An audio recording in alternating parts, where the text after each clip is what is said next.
Good afternoon and welcome to Club Tweed, where we are here rinkside watching the 2024 Australian Senior Side Championships, and we are joining this game, which is New South Wales versus Tasmania in the Men's Senior Side Championships. And currently on this rink, New South Wales have 4 shots and Tasmania have 6 shots after 3 ends played. So the format of this particular event is there's 3 rinks of 4 players each, and they all play 21 ends. So we will get the scoreboard on the top of the screen so that you can see what the overall position is, and it's aggregate score that counts. So after the 21 ends, which is 63 in total, it will be the team with the highest number of shots who wins. And you can see how the scoreboard has miraculously appeared on the graphics on there. So there's no killed ends, so all the ends are replayed, and crucially there is no time limit. So 21 ends in total per rink. And I've got myself, Ellen Faulkner, who is commentating here today, and alongside me is Paul Holsky, events coordinator at Bowls Australia. So Paul, how's the table looking in this men's senior side championships? Well, thank you, Ellen. Thank you for the warm welcome.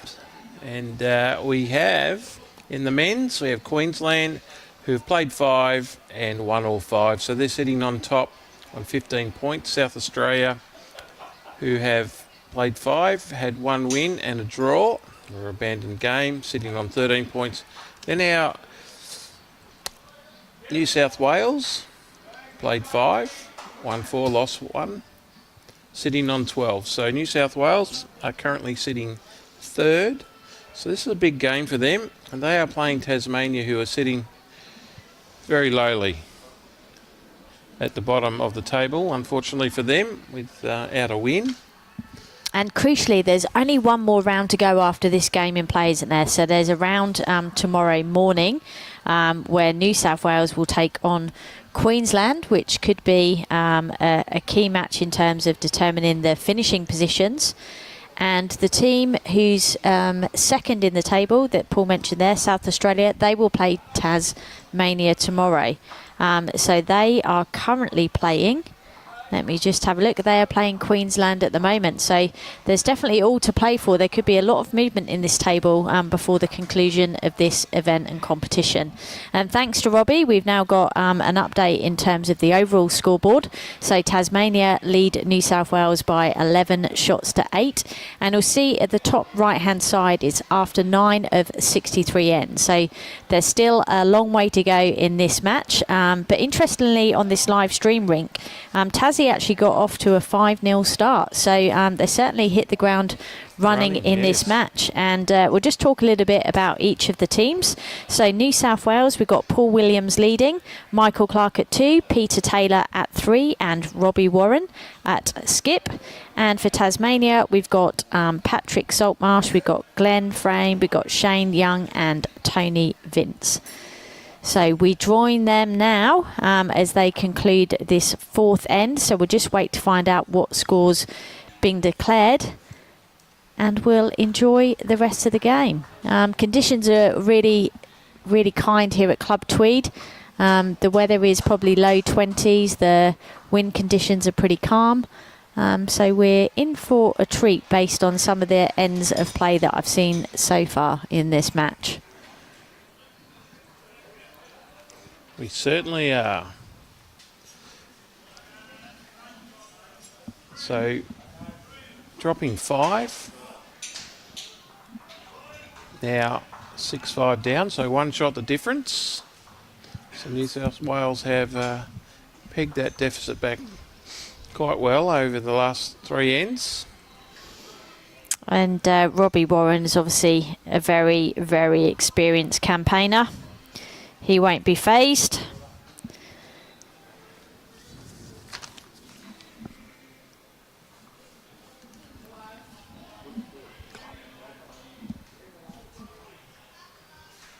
And that's a good opening bowl, good pace there from Paul Williams.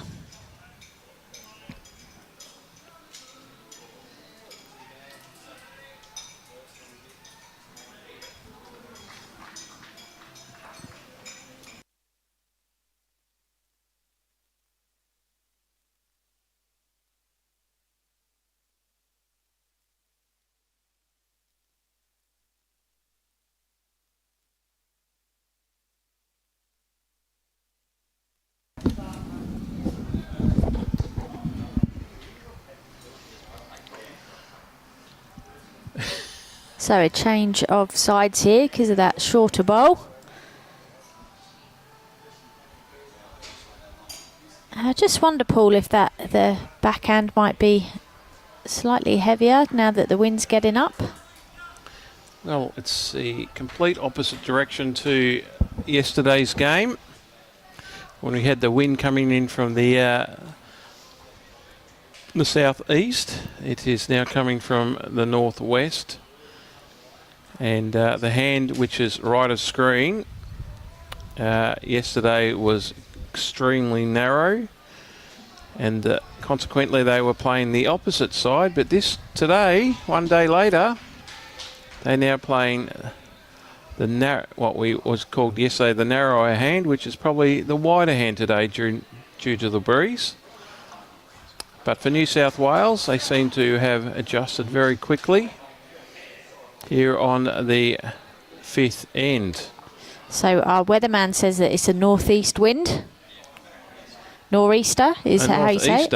Yeah, apparently. Right, there you go. A northeasterly breeze. I'm sorry, I do apologise. That's okay, Paul. That's okay. Well, it's certainly a good bowl here put in by Michael Clarke. Good. So, Bowls New South Wales have got the blue base stickers. Tasmania have the green, yellow and red stickers. Oh, and that's a great bowl. Michael Clarke. I wonder if they call him Pup after Michael Clarke, the Australian cricketer. Aptly named Pup.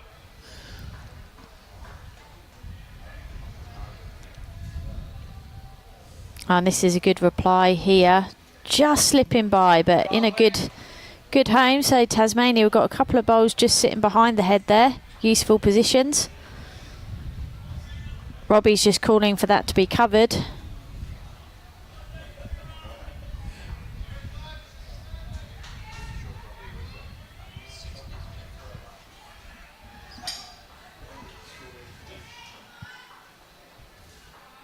Robbie urging this up.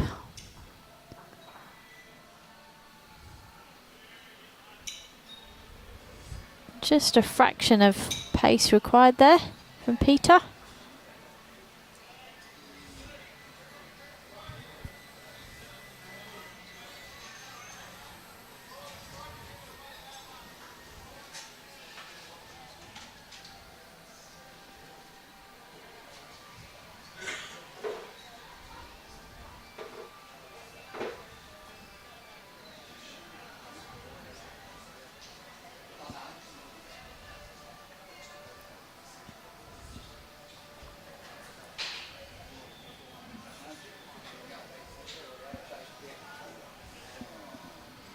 All right. So we're just waiting to see the bowl, and it comes down into the head there. That's a very good effort. Players get so engrossed in the game that often we can't see the line of the bowls coming down because they're so involved in intent. Oh, and you don't blame them. Yeah, it's part and parcel of it. Everyone's so invested and passionate, and all of these players have worked hard to be state representatives. Very proud of that honour. Well, for many, this will be their first time on the live stream.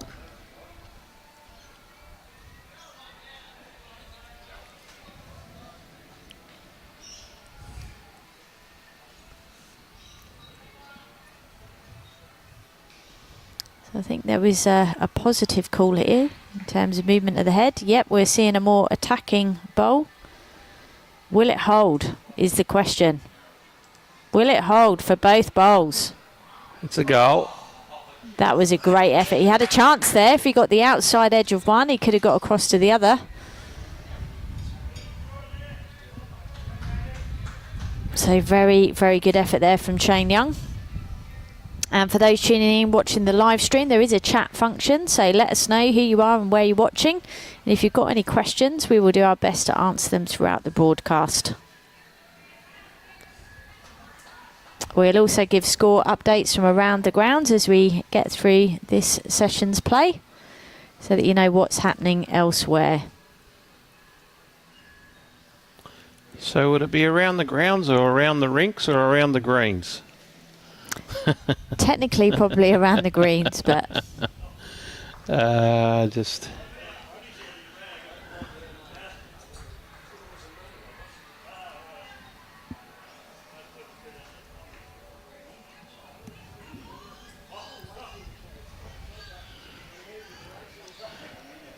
All right, New South Wales holding 2. Robbie Warren here just looking to get a covering bowl in. I'd say he's got the backers now. Yep. And Tony Vince, I don't think we'll see Tony short at this head.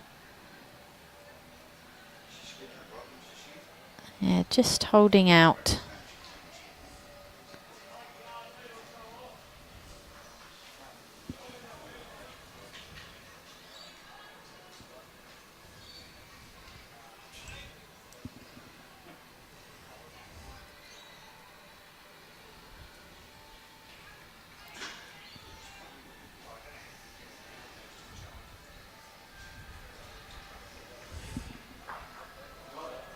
Oh, that is a brilliant bowl.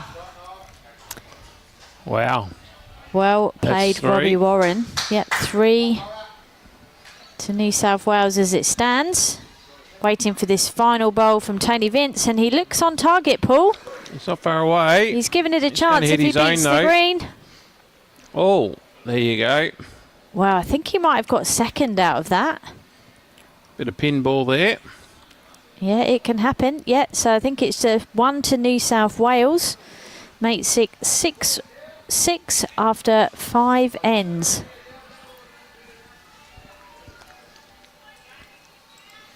And that can happen in a game. He wasn't far. So we've got the close one already. 6 all. Tassie looking to win their first game in this campaign. It's always a tough task to beat New South Wales. Very strong state when it comes to bowls.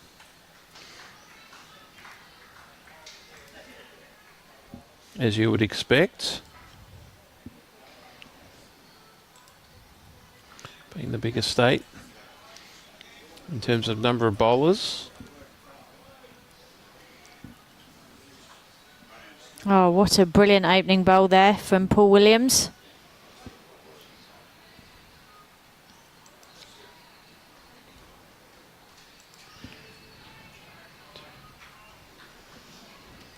And this Senior Sides Championships, of course, is one event amongst many here at the Bowls Australia National Championships.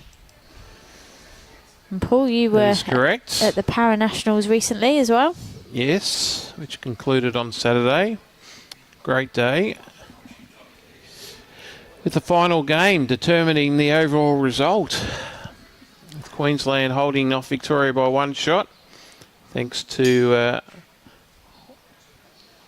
Damien Delgado, who happens to play here at Club Tweed. He does, and he's also a Para Jackaroo. Correct. And current world champion alongside his teammate James Reynolds. What's kind of funny is Damien lives in New South Wales, yet plays for Queensland. Damien, yeah. Go figure that one out. Get your head around that. But because Club Tweed is within Bowls Queensland, then whichever club is situated in which STA, that is the state you represent. So Damo's probably been a New South Welshman all his life, now representing Queensland in bowls. It just adds to the uniqueness of our sport. It does indeed. And of course there were other events as well taking place. So there was the under 18s and also the Champion of Champions, where Club Tweed member Chloe Stewart, who's also a Jackaroo, prevailed with top spot. Dawn Heyman, another Jackaroo, in silver medal, and Christina Christic, another Jackaroo, in the bronze in the women's. And in the men's? And in the men's, it was won by Jacob Nelson. So he got gold on behalf of Queensland. and he gave a lovely, lovely speech. Isn't that nice? Yep, where he very much acknowledged the important role of his parents and also his brother Kane, which was, really lovely to hear. And great that they can enjoy the sport as a family. Good on you, Yatesy. Glad you're watching in, Darren Yates. We did mention you in the first live stream. I'm not sure if you caught that. We were talking about same, where I asked my fellow teammates to do push-ups, and you refused to. Outright, categorically said no, I will not be doing any push-ups. And just for the point of clarity, that this isn't a recommended. Anyway, he was referring to Brett Spur, who lives in Melbourne and plays for New South Wales, along with Ben Winter, who's also a Victorian playing for New South Wales. Maybe not at this event, but represents Club Mount Lewis, and they were the New South Wales pairs champions this year. Well, this looks an interesting line if he's got the weight pull. Talking about champion of champions, Peter Leslie Taylor, representing the Kempsey, I think, is it McClaney RSL Bowling Club. He won the 2022 Champion of Champions in New South Wales. Oh, this is holding. Oh, look at that, the wind. Wow, that certainly held for a long period, didn't it?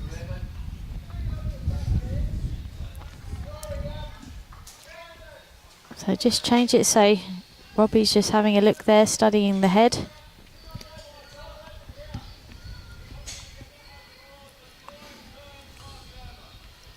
All right, Peter Taylor being asked to come down on his backhand. So the wind's certainly starting to play a part. You can see the wind moving the bowl there, so it's definitely coming from that direction. And his weight was good.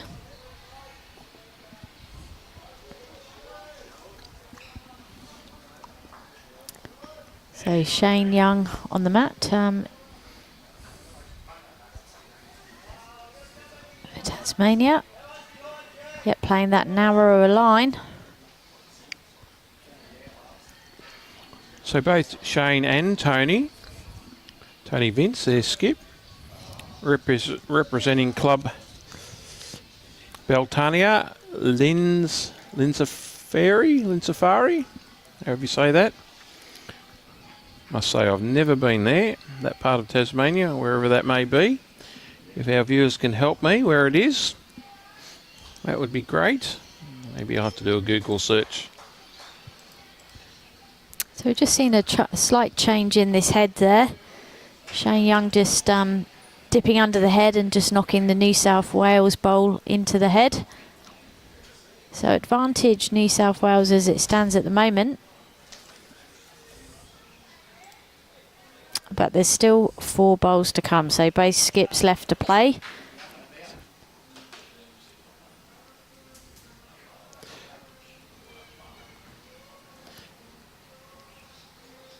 Overall, of course, it's 14-14 at the moment after 14 ends played. And as we said before, we're getting to the business end of this competition with only one more round to take place, which is tomorrow morning. It's amazing how quickly the event scoots on by. Club Beltania is in Linsafari, which is in Hobart, which is on the other side of the Hobart River, or whatever we call the Derwent River. So there you go. So obviously they would know each other very well. They would know their games. Well, that's a very good strike there from Tony. Changes that up. Still looks as though New South Wales could be holding with that yellow bowl. Just slightly in front is close. Robbie's just zooming in there for us to have a look. Well, it could be this maroon one with the Tasmanian colours on in the back there. Yes, Michael, the game was abandoned due to a medical emergency, but the person is okay. So that is the good news. Fortunately, we can't share the name of the person. Was a Victorian, but is okay. Shall be released. He shall be released out of hospital at some stage later today. But it was quite distressing for all the players and all concerned. But I must say how impressed I was with the Club Tweed, the staff. They were out on the green very, very, very quickly. In fact, in a matter of seconds, it was incredible to watch. The defib was out. So well done to Club Tweed on how they responded to that medical emergency. And back to this match here. Robbie Warren is looking. Can he stop? Oh, has he given the shot away? Maybe he has. Yes, hands folded. He just needed that bowl solid rather than just getting half of it.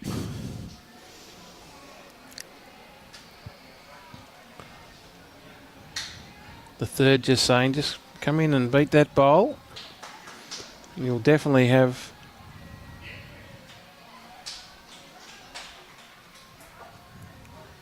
the shot.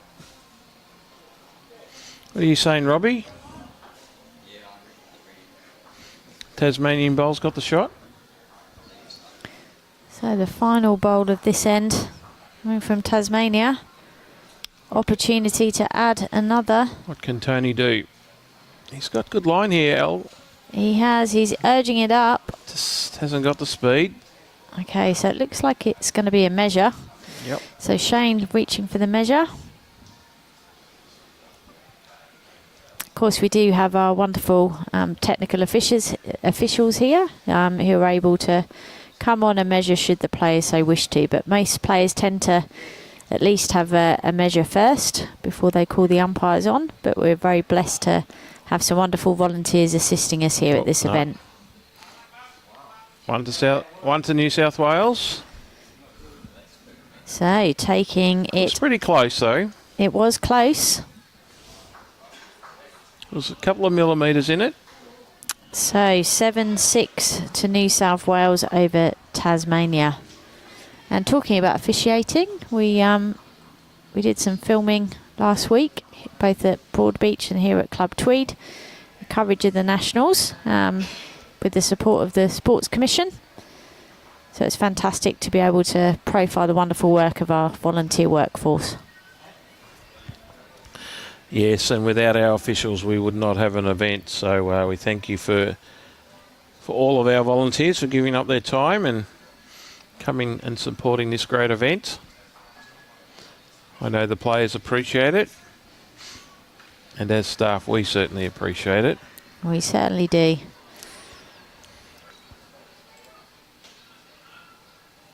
So Matthew has just put in the chat, how's the SA versus Queensland scores? We'll just take a look for you, Matthew, so just sit tight. No updates yet, I'm sorry to say. As soon as we've got an update, we will share them with you. And this is another solid start from Paul Williams.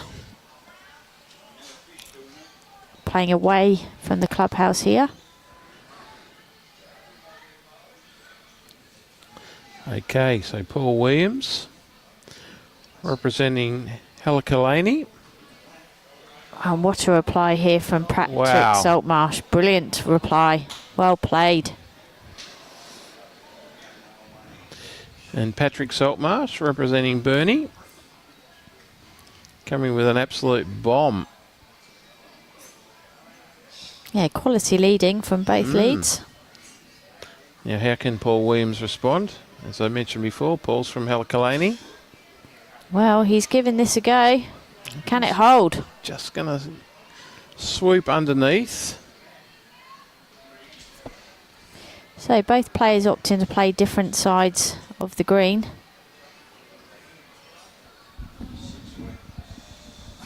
So Patrick is bowling as a left-hander and Paul as a right-hander, so that can sometimes make a difference in terms of what is a more comfortable line. Again, the model of bowls that you use as well can play a part, but the key thing is to find a side that you feel most comfortable getting back to the centre line. And of course that can change throughout the course of the game as the conditions change, particularly as the wind plays a part. And it's important with that wide hand to believe what you see.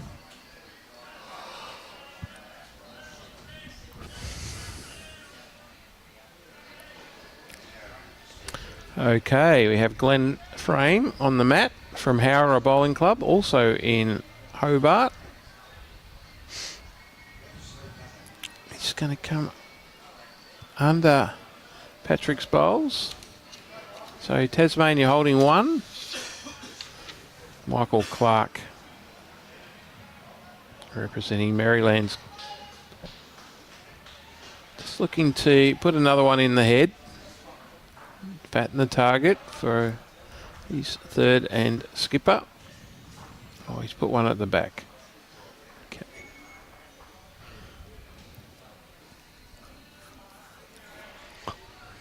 So Shane Young, right-hander. Bright red bowls, looking to swoop in and sit in front of that New South Wales green looking bowl at the back. Oh, that's a very good bowl. He's played that well. He may have just skipped in for second.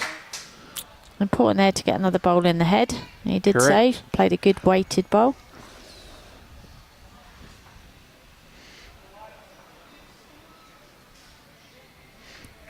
Peter Taylor.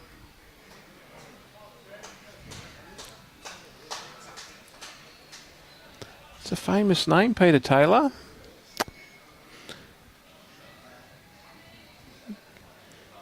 He came into the Australian cricket team, I don't know, must be some 30 years ago, unknown, and spun Australia to victory. I think it was over the English. There's a fair chance, because we don't mind beating the English in cricket. Well, we do play each other a fair bit. We do. Is it Ashes this year or next year? No, it must be next year. We got India touring Australia this year in the cricket, so I dare say that'll be a very feisty competition. We were certainly blessed with the sport coverage over here. It's brilliant to be able to watch live sport. All right, Peter Taylor looking to niggle out that Tasmanian bowl, and he has. What a bowl. That is a great bowl to completely change that head. I think he's still one down.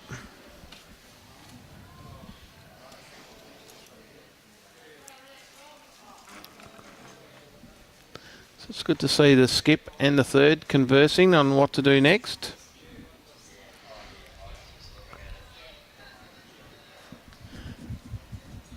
So Tony has asked Shane to come down on his forehand, being a left-hander.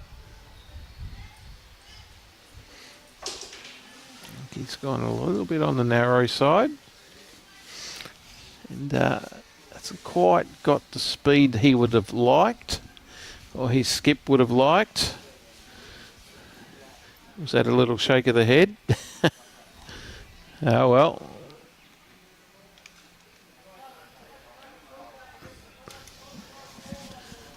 Bowls. We can't always be on the jack, can we? We'd like to be, but unfortunately it doesn't always happen. No. And it's a case of digging deep, and once the bowl's gone you can't do anything about it. So it's how you show resilience and reset and bowl the next bowl.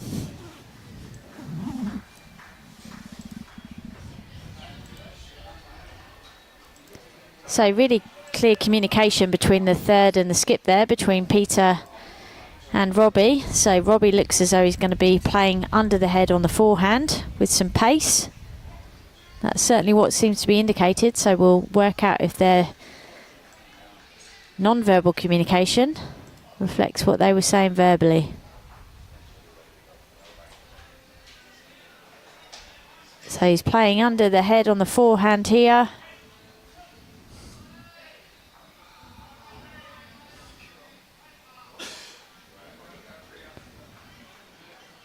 And he's pushed the New South Wales bowls up there. It's hard to see the stickers, but it looks as though it's advantage for New South Wales. Meanwhile, Tony's going hunting down the backhand. Just holding off. But a good receiving bowl there.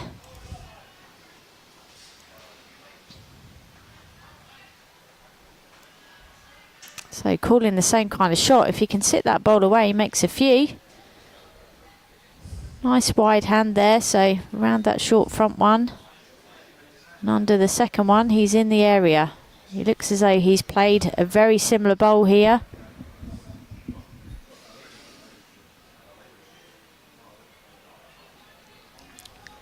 Still holding one, New South Wales.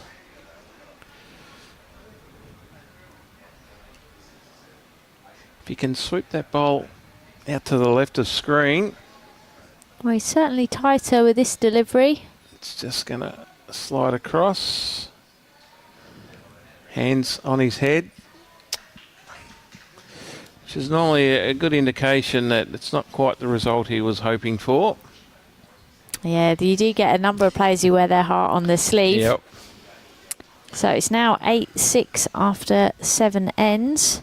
And we'll just look at some of the other games here. So the other rinks are being skipped by Chris Norris versus Warren Shipley. And Chris is up 8-3 after 7 ends. And the other match is Nigel Pedley versus John Green, where Nigel is on 3 and John is on 14. And that's after 7 ends as well. So he skipped away. Last time I looked, he was on 6. Yeah, so some big changes in those rinks over there. So, of course, the Tasmanian team are first. So the Tasmanian skips are Tony Vince, Chris Norris, Nigel Pedley. And the New South Welshman skips are Robert Warren, Warren Shipley and John Green. So that overall scoreboard is going to jump up in the favour of New South Wales as a result of that big score on John Green's rink. Okay, around the greens. So we have here in this, it started very well again. Patrick Saltmarsh from Burnie with those white and black bowls. I hope they don't have a Collingwood logo on them. For all those Collingwood Pies supporters out there, I'm sorry. Oh, what a response here by Paul Williams. That's a brilliant bowl. That is incredible standard of bowls. Okay, Patrick coming down on his forehand. Got a couple of lefties here in this Tasmanian team. Yeah, so the lines tend to be a bit different.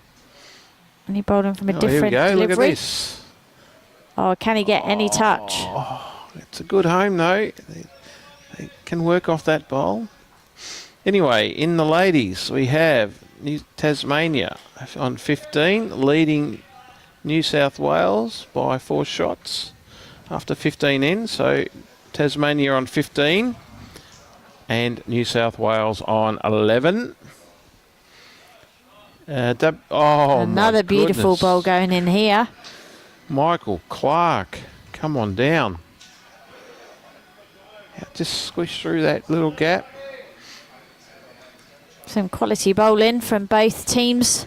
Very on this high live standard stream of rink. bowling. All right, where are we next?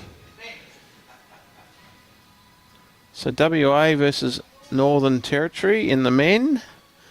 WA 25 Northern Territory 24 after 20 ends, so there's only one shot in that. The women, WA 21, Northern Territory 14. So WA lead by 7. Queensland versus South Australia. I think that's what the results we were after. One of our... Yes, Michael Hull was asking about the Queensland-South Australian match. In the men, Queensland 24, South Australia 18. And this bowler's in the area. Depends what result he gets. And with the women, Queensland on 13, South Australia on 8, but there seems to be one rink score missing. So for full live score results, Robbie, they go to... Robbie will put up the link so everyone can know where to go to check out the live scoring. There you go. Well done, Robbie. Oh, wow. Peter Taylor. Has he made 2, possibly 3?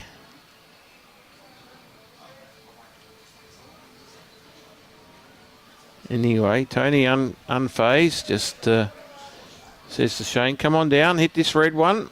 Let's get a bit of movement. Come down on his backhand. He's one of the other left-handers in the team. He needs to hurry. Oh, it's going to hit something though. He needs to hurry because he needs something. to follow, and that's a very, very good bowl. Well played. Very good try, that one.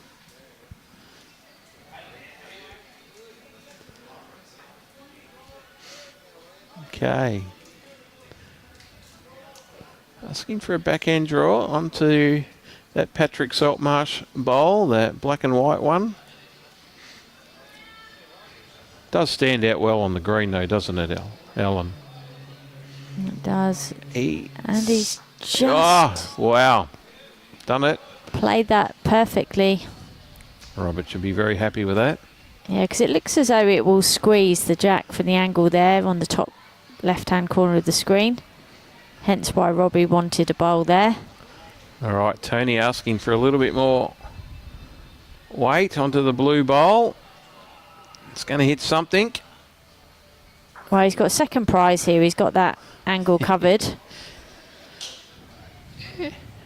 He's got a bowl in a fairly good position. The jack could still spring out that way.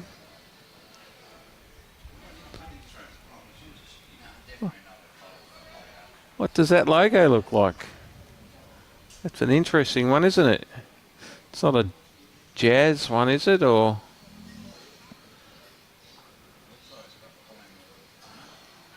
Oh my goodness, it better not have. We better... Who's your team, Paul? Carlton. Carlton, okay. Oh. I think it is. It's a magpie. I think we better throw them over the fence. Yep, he is definitely a Collingwood supporter, Patrick. We'll have to run him out of town. What do you think? To all our Collingwood supporters out there, hello, and it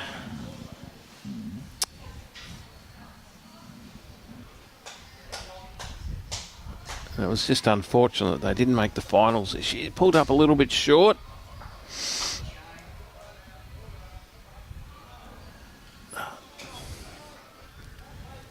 All right, Tony. Tony's got to play through this blue bowl. Get some jack movement. Yeah, he's indicated too wide. He's indicated wide. He's not happy with that. Well, he's got another one. At least we know what's going on when Tony's bowling.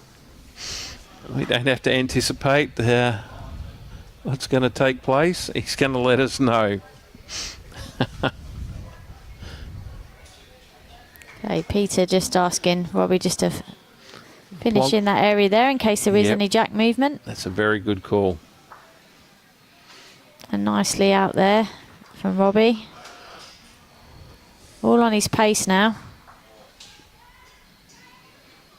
He's just going to pull up a little bit short. That's like Collingwood this season. All right. What can he do here? He's got to be quite assertive here, Alan. Yeah, last bowl of this end. He's certainly given it more pace. Can he hold? He's going to hit something.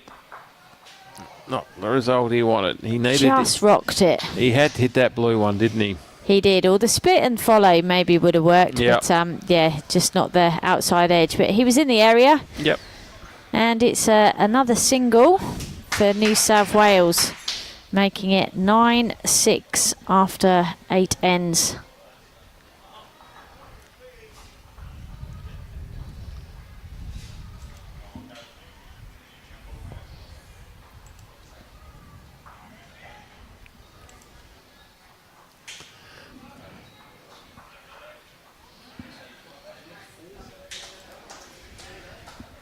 Looks as though this is probably a little bit longer.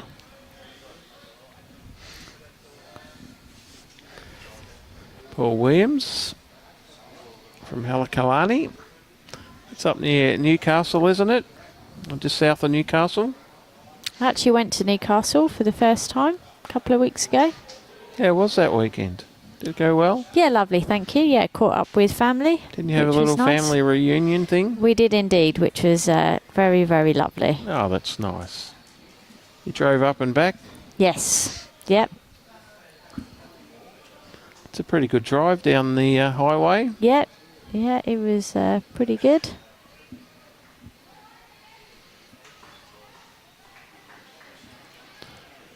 Well, we're here for the 2024 Australian Senior Sides Championships. This is round 6, which is day 3.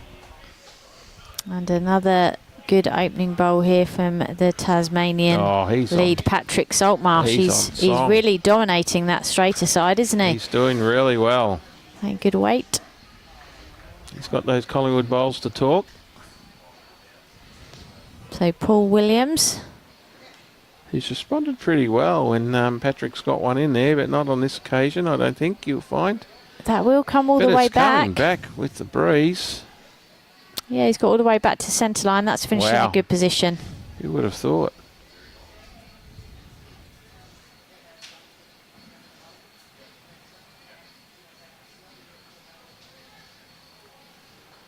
Patrick coming down on his forehand to the right of screen.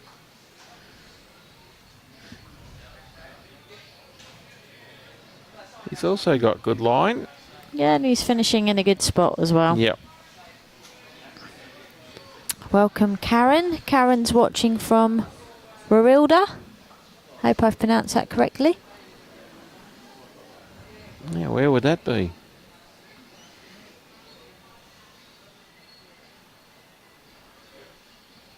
Jared Mail, go salty pity about those bowls. Michael Clarke delivering a good weighted bowl there. Couldn't agree more, Jared. He's playing very well, Salty. Obviously, that's his nickname. Being his last name is Saltmarsh.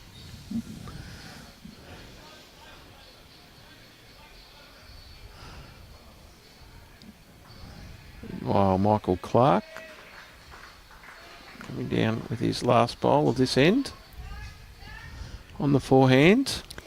Wow, if he plays the same weight, he's going to be close. He's not far away. Can he hold? Swooping a little bit, but that'll be enough for 3, possibly 4. No, so it's 1 at the moment to Tasmania. So they're holding with that Patrick Saltmarsh bowl. Sorry, I forgot about the Saltmarsh bowl. Oh dear. It's time for a lolly, you reckon? It's been a long day. It's been a long few days, actually. Ah, but isn't it fantastic, this feast of bowls that we are being treated to? And these feast of lollies in our lolly jar, thanks to Robbie.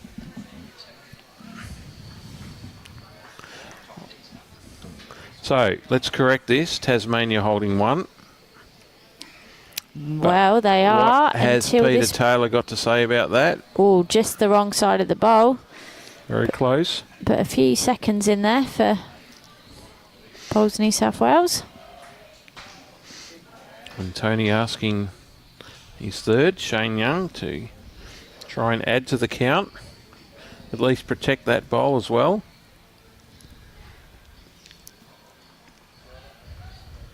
The line's not bad. Just going to dip over, but can it hold on into the yellow bowls? Yeah, it looks as though that could be 2. Still plenty of opportunity here. There's room. Peter and Greg watching from Wave Rock in Western Australia. Go team Bunza.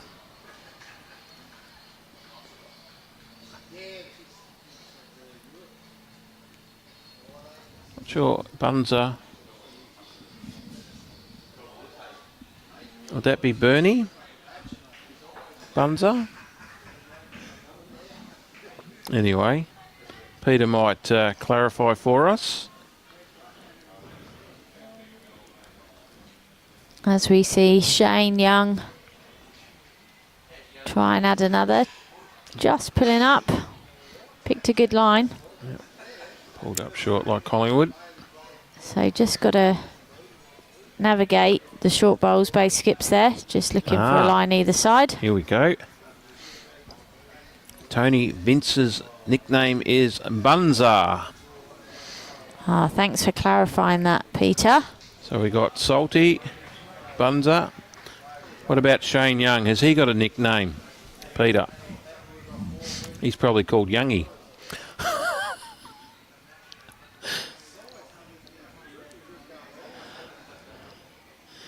And if our viewers know what Robert Warren's nickname is, please share. Try and have a bit of fun here, aren't we, Ellen? Yeah, there's a lot of nicknames in bowls, isn't it? It means that you're known affectionately with a nickname. Did you have a nickname? I've been called Els or Bells or Els Bells. Els Bells. Sometimes Faulkner gets called out. Oh, there you go. There you go.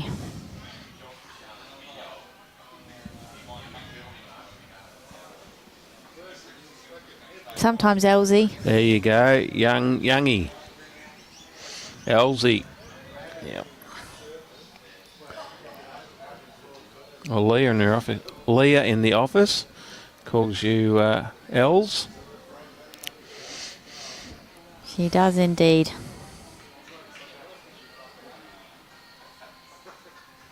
We should call you Golden Els. How many golds have you got? 3 Commonwealth golds and a bronze. Commonwealth gold. Wow. Where would they be hiding? I can't possibly say. Did you bring them to Australia or did you leave them over and can't say? They stay with me. Oh.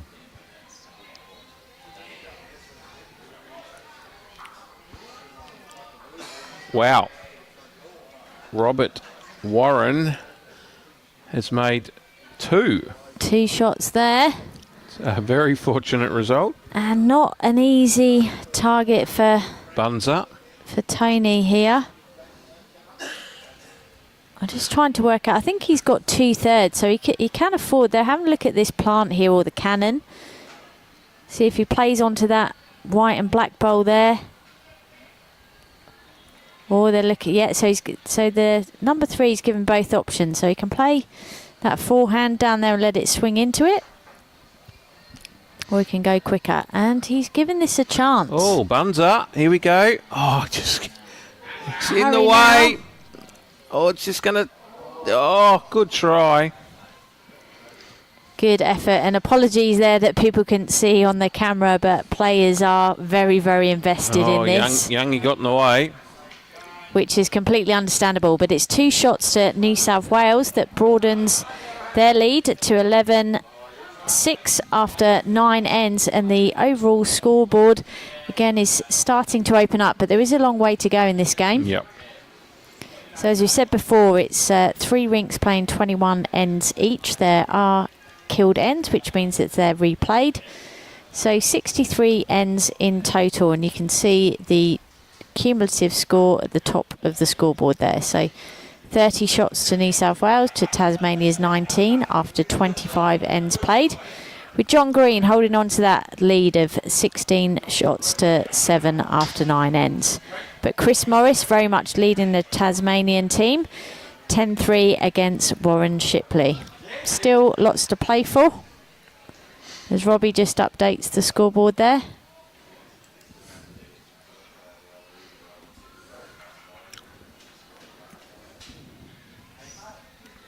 Oh, and that's a very good opening bowl there. Well played, Paul.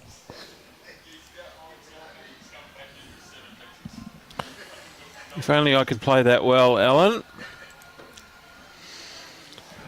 Well, thank you to all our viewers who are contributing to our telecast. Robert Warren is known as Big Joe. And Patrick does it again. Oh, salty. Another outstanding He opening is bowl. bowling brilliantly.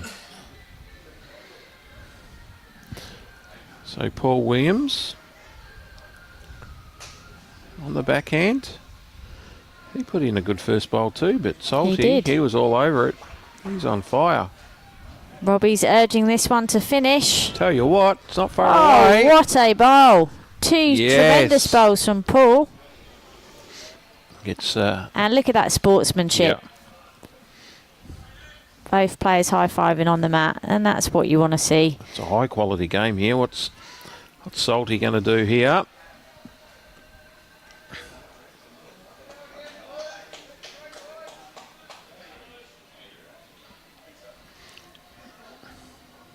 Tell you what, just his legs. Need a few more. Yep, so change of hands here for Michael. We've got Clarke. Aaron watching from Paddington. Big shout out to Waverley Green's Pirates teammate Rick Roper playing third for John Green. Over there on rink 1.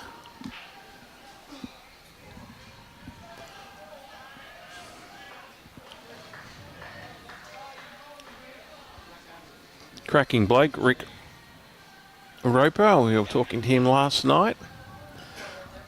He's thoroughly enjoying the event. Said his form was pretty good. Was telling us about the transformation to the Waverley Greens club. Spent a bit of money on getting bowls back on board. He was very proud of what they've been able to achieve. So, yeah, hopefully it's onwards and upwards for the Waverley Greens Bowling Club.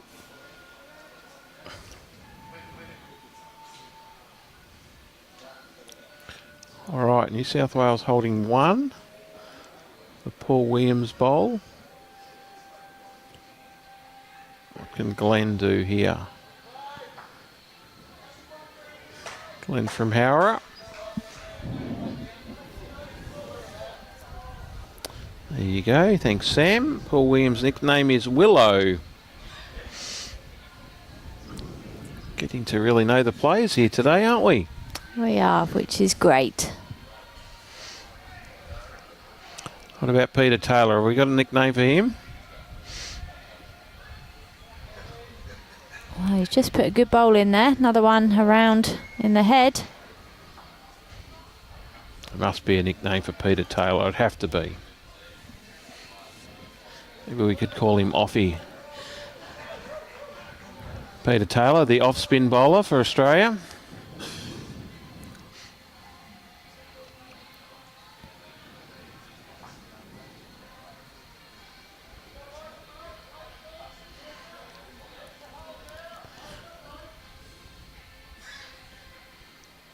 Oh, he's taken the tight line. If he's going to do that, he needs to have a little bit more on the speed department. Needs to put the foot down a little bit more. Yeah, and Sam Clough, hi Sam, he's confirmed that Tails is Peter Taylor's nickname. Tails. Well, that was probably the other one, wasn't it?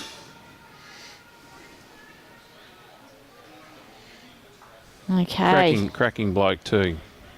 Shane, All right. what have you got here, Shane? Yep. as we were saying about in the first game, it's all about making it better for the person who comes after you. Just needs to change something up here. Here's a chance. Oh, it's just going to slide under. It's a game of millimetres, Elle. Oh, it's certainly a game of small margins, Paul. There's no doubt about that. It can be so close. Yep.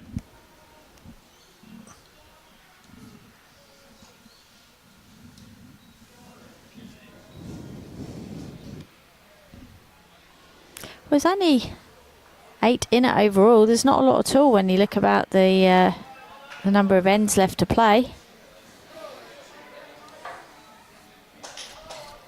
Yeah, well, Tasmania are definitely holding their own, especially Chris Norris's rink. 10-4 up over Warren Shipley. Yeah, Big Joe. Not sure how he got that name. That bowl just holding out there from Robbie.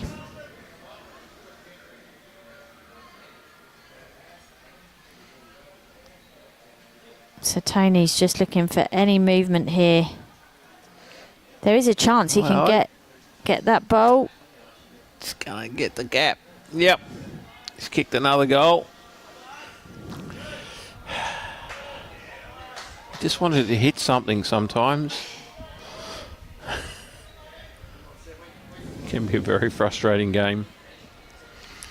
Well, Robert has gone out way out in the wing there.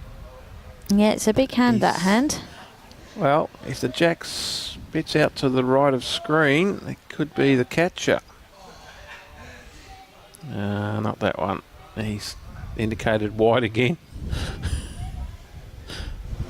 So it's another one to New South Wales, stretching their lead to 12-6 after 10. Not happy about that. And you can see that the wind's definitely starting to play a part in this game. One hand noticeably wider than the other.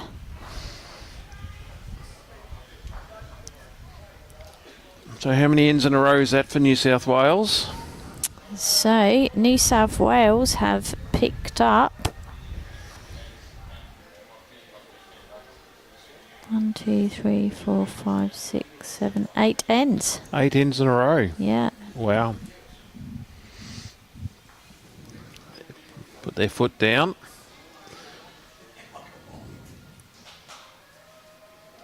That's what the good teams do, don't they? They do, and it's mostly been ones, but just win back-to-back ends. Yep. And the scoreboard opens up.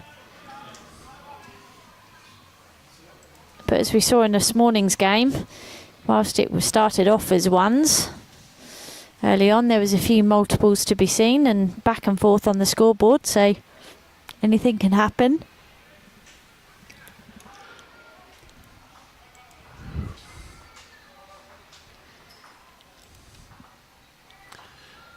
Well, they're motoring through anyway on this rink. Yeah, they're nearly at the halfway stage. What can Salty do? He's been leading like a champion. Pretty good again.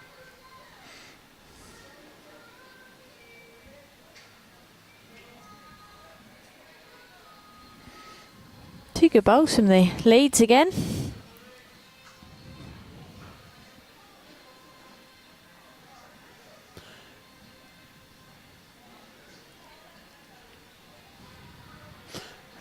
Shippo. Oh, a really good bowl here from Paul. Oh, that's a very good changeover of hands. Well played. That's Willow. 2 good bowls.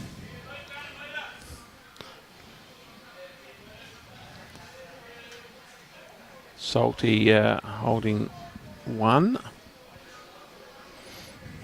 Been very consistent on that forehand.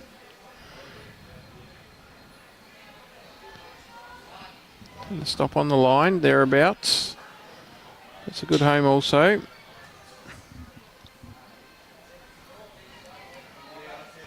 Michael Clarke from Marylands in Sydney. Sydney. How'd you like that? Oh, he's And just bowled a big bowl here. And Big Joe, what's he say? I think that's it. I think Bunzer indicated one down. And they've got a nice little pack of bowls there, Bowls New South Wales. Opportunity just to tickle the jack. What can Glenn do? He's just going to cut across. Oh, same again for Michael Clarke. Just look to get a piece of the jack into that little cluster of New South Wales bowls there.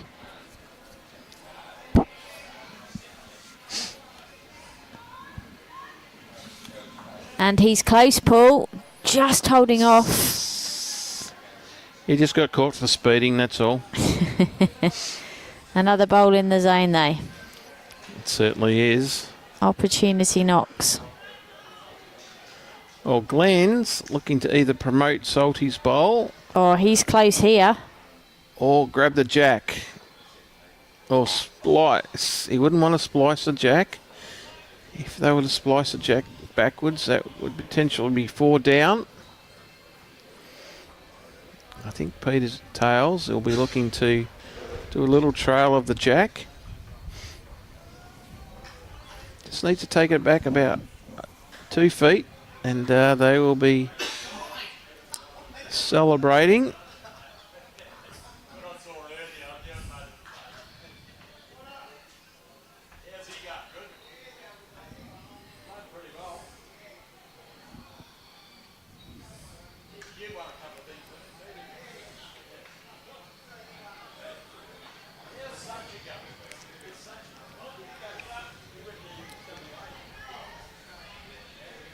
Okay. Skipper just saying to Tails, you can do it. Oh, he doesn't mind this one. It's got potential here. Oh, my goodness. Oh, you could see the wind take hold of that bowl there. Just held it up. Looked good all the way. It was all over it. That's the thing. If that happens, you just have to smile. Yep.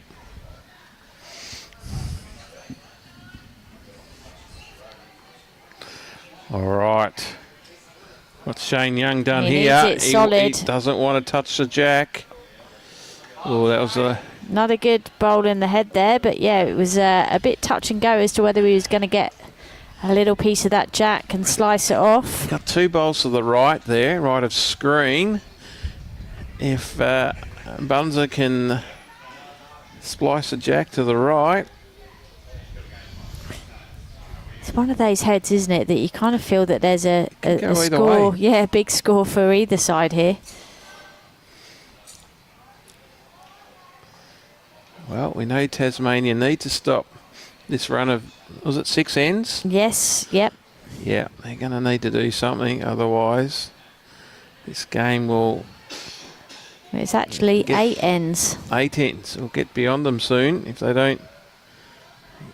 He's planted another one in there. Oh, that's 5 in that little catchment area. But this jack's playing elusive though. Oh, Tony.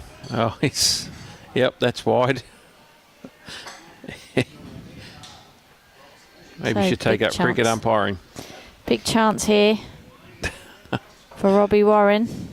Execute similar bowl. Any jack movement backwards, and you just stay there, Peter. Don't move across, please. He's just held off. Just that weight just held him off. Okay. It's still not over for New South Wales. Tony, no, it's not going to happen. It's not going to happen. So New South Wales take the 1, I think.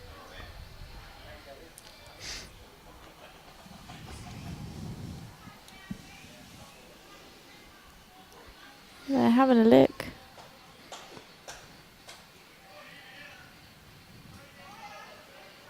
No, Tasmania taking the 1. Wasn't it?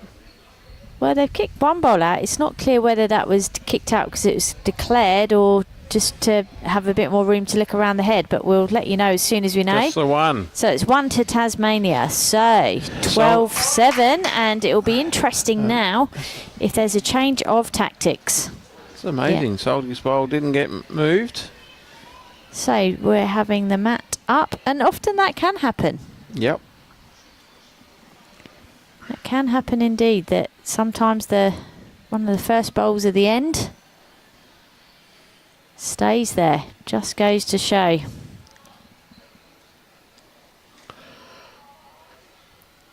So welcome to anyone tuning in to the 2024 Australian Senior Sides Championships. We are round 6. There's one more round to go, which will be tomorrow morning. So there is all to play for still.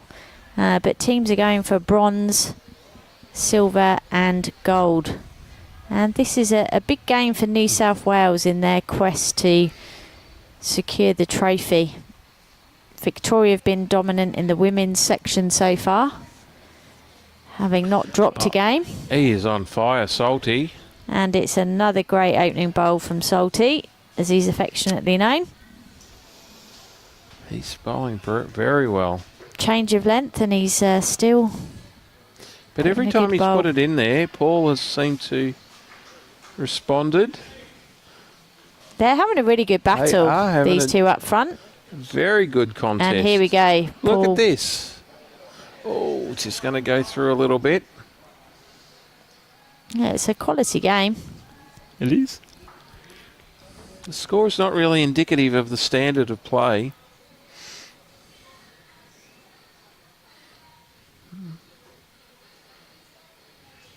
And here Patrick Saltmarsh goes again. Oh, just under. Would have been nice. If he'd landed on his own, he would have flipped it over.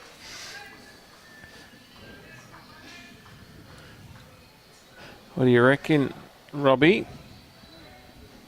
Is it 1 to Tassie or 1 to New South Wales? Well, I think it might be 1 to New South Wales now. Robbie's going to confirm.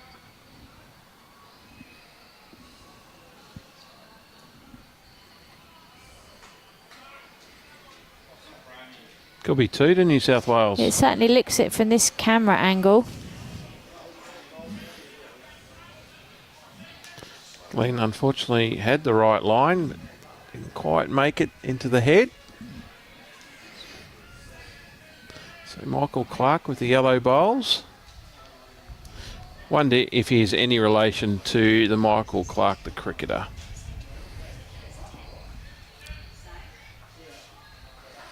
Well, hang on. We have a new leader, I think. Tasmania might have just been knocked up for shot now.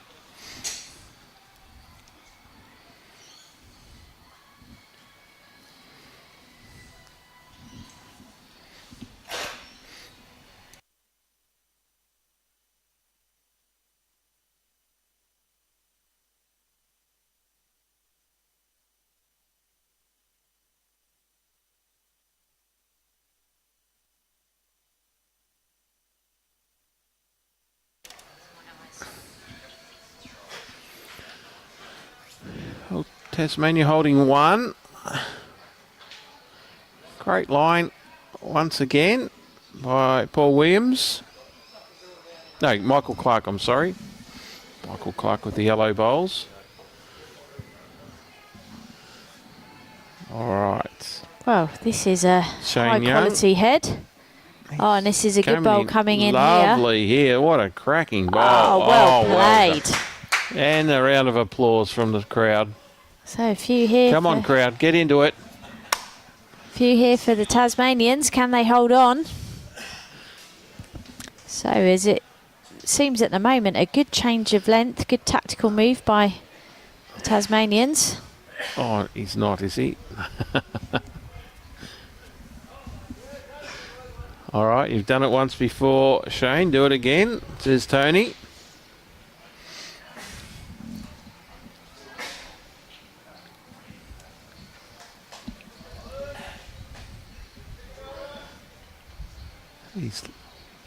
Oh, and my he has. goodness, he's done it again. Oh, what a shot. Cracking bowl. Where's the crowd? There you go. I think he might have got one in and one out, but what a bowl. Come on, Tasmania. Get behind your team. So Paul here is trying to buoy up the crowd. Oh, and that's a big change there, just a turn of that bowl. Turning of the yellow bowl into the head, which is the bowl of Michael Clarke of Bowls New South Wales. Sorry about that, viewers. Just try. There's a whole heap of Tasmanians here on the balcony, just encouraging them to support their team.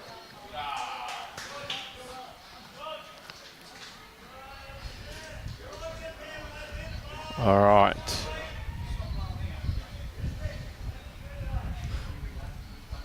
What's Tony doing here, Alan? Oh, we can't see a thing.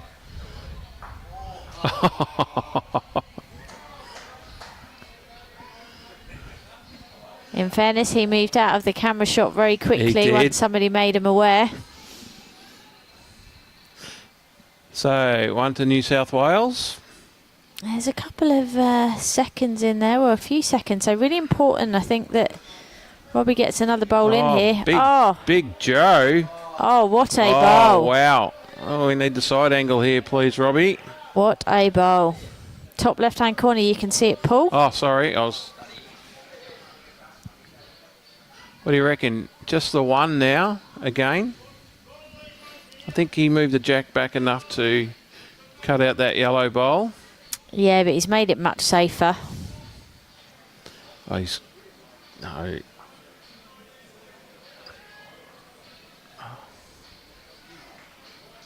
And there's a big bend on this hand. Can he get it down?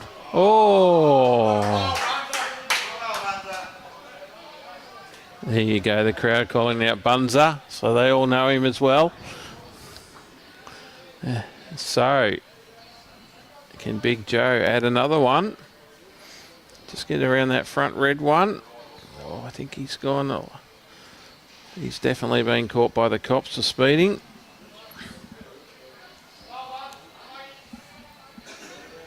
All right, that was a good hit by Tony. It certainly wasn't easy, but still. What a quality end, though. It was bowl for bowl, wasn't it? But still advantage to...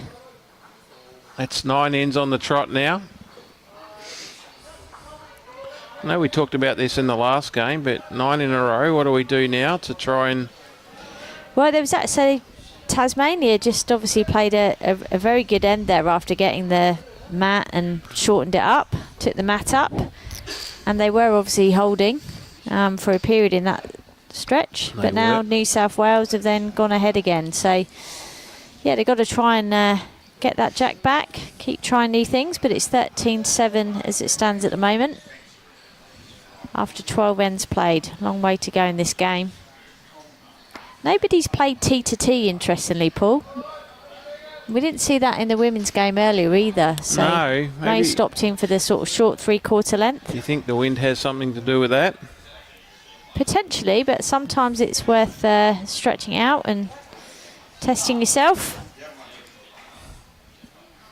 Yeah, but as you know, we don't like being tested.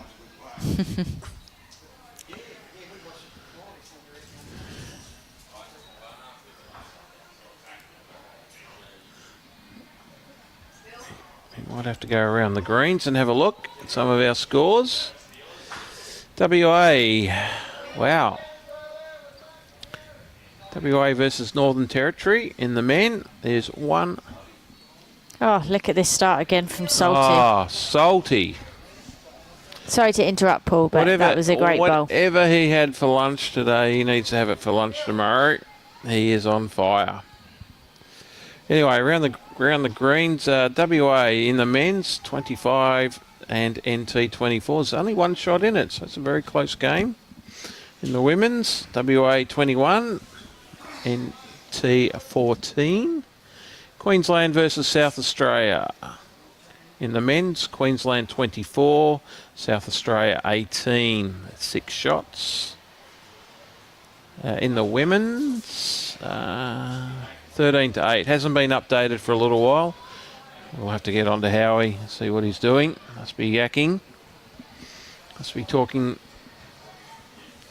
about the forthcoming Sides Championship. The Open Sides Championship, which starts on Thursday, where we have New South Wales, our defending champions.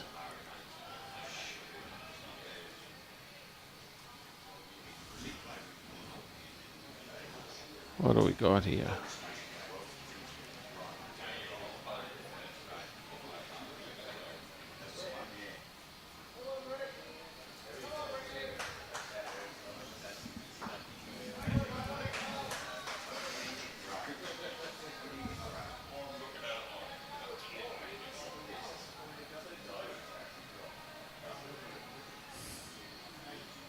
So a chance on here for Tasmania to add another one. Well, my mate from WA, Brucey Eagles, hello, how are you?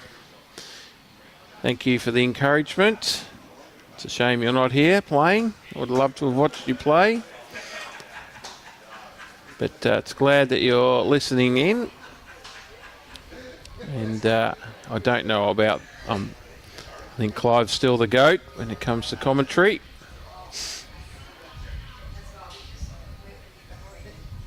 But yeah, we'll be seeing Clive. So will he be up commentating for BPL 20? Yeah, he'll be commentating the night matches, correct? Oh, excellent. He does a wonderful job. He does. He is a standout.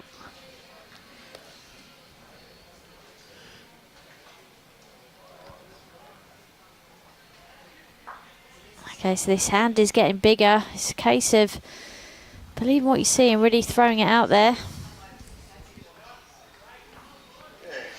And this looks as though it's got a bit more of a chance, Paul.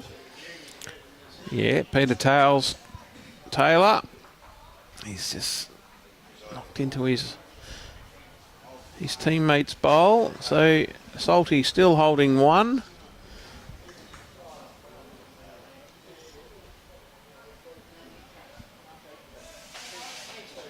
Still everything to play for. Only 15 shots in this game overall. Plenty of ends to go.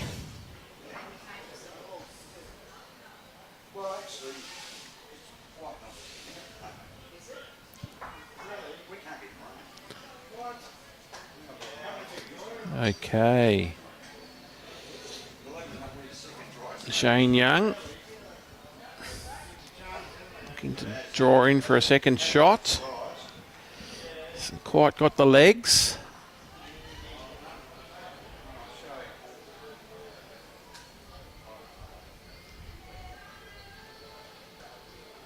I tell you, he's got long legs. It's the skip, Robert Warren, he's certainly got long legs. That's why he's probably called Big Joe, Alan.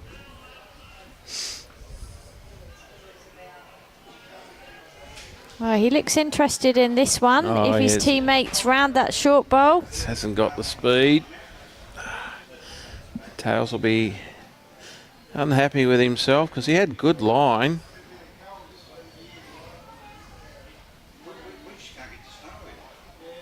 Shane coming down on his back end, left of screen.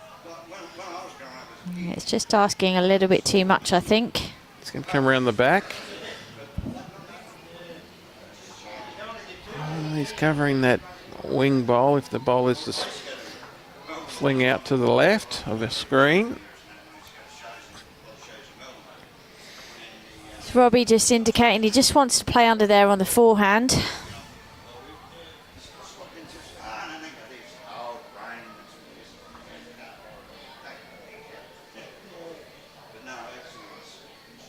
A couple of the players using bowls lifters to help lift up the bowls. And there's obviously a range of different technology and devices that are available to assist people so that people can continue to enjoy our sport.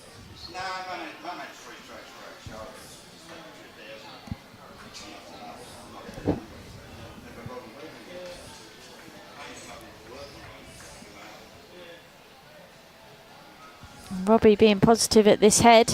Needs to pick out that maroon bowl there. And he's got it. Oh, just misses the jack on the way through. But made the head a bit wider for himself to have a look at.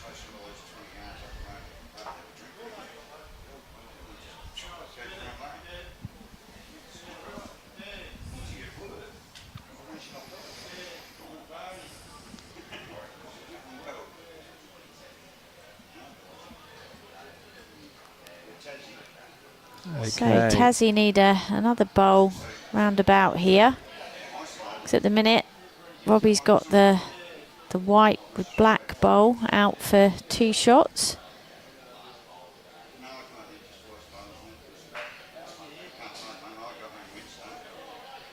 So chance here for Robbie to make a multiple.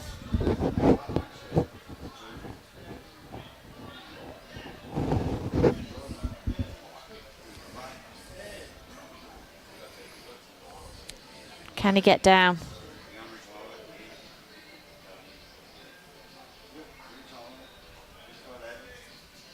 That was a good effort. Not far away. 1 to Tasmania.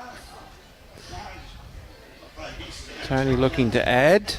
Yeah, just needs to get to where Shane's got his foot. Just a good weight bowl will get them another.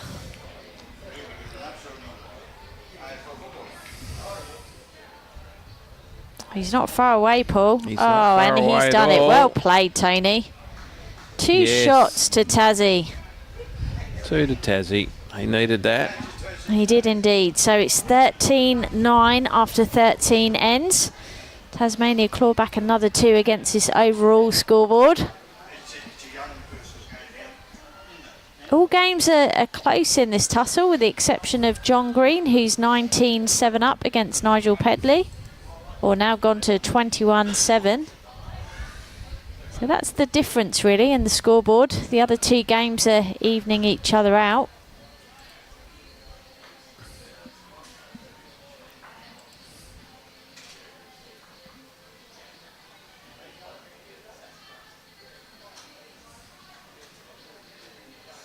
So Tassie bring the mat up again.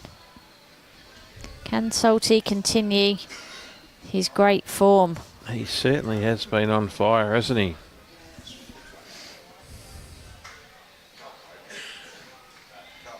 It's gone a little bit wider here.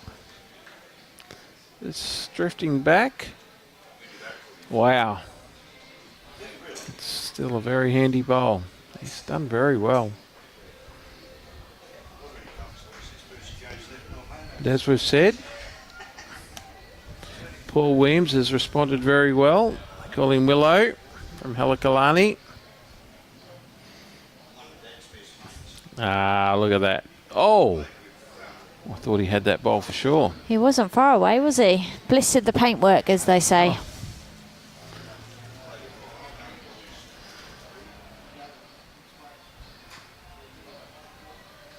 Yeah, this is a nice point here.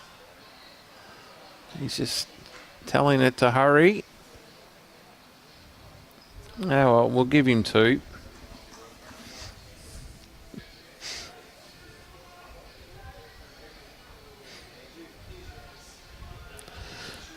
Now this looks a good line here for It is Paul. a good line. This is all about weight. Look at it. Has he adjusted? Yes, he has. Well played, Look Paul. at this. Wow. Well played, Paul. And a little bit of chalk as well. They have had a great battle, these 2. And played in brilliant spirit as well. Absolutely.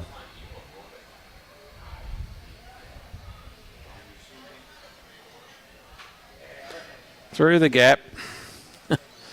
Fortunately, bowls were made for holes, they say.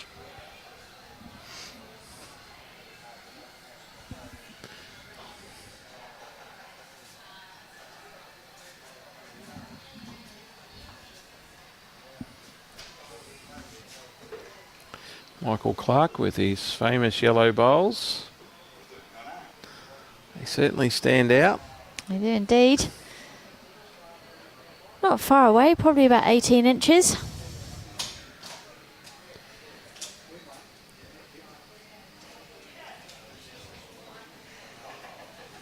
So Glenn with his second delivery of the end for Tassie.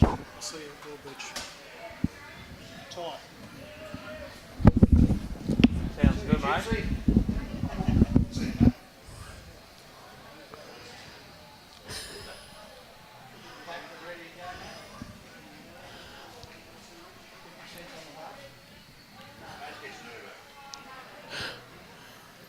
Oh, and this is a fantastic bowl. Just slipping through there.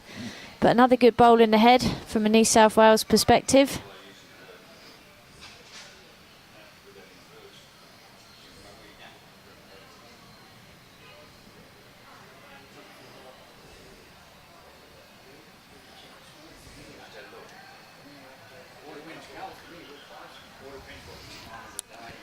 All Shane's right. played a really good weight here.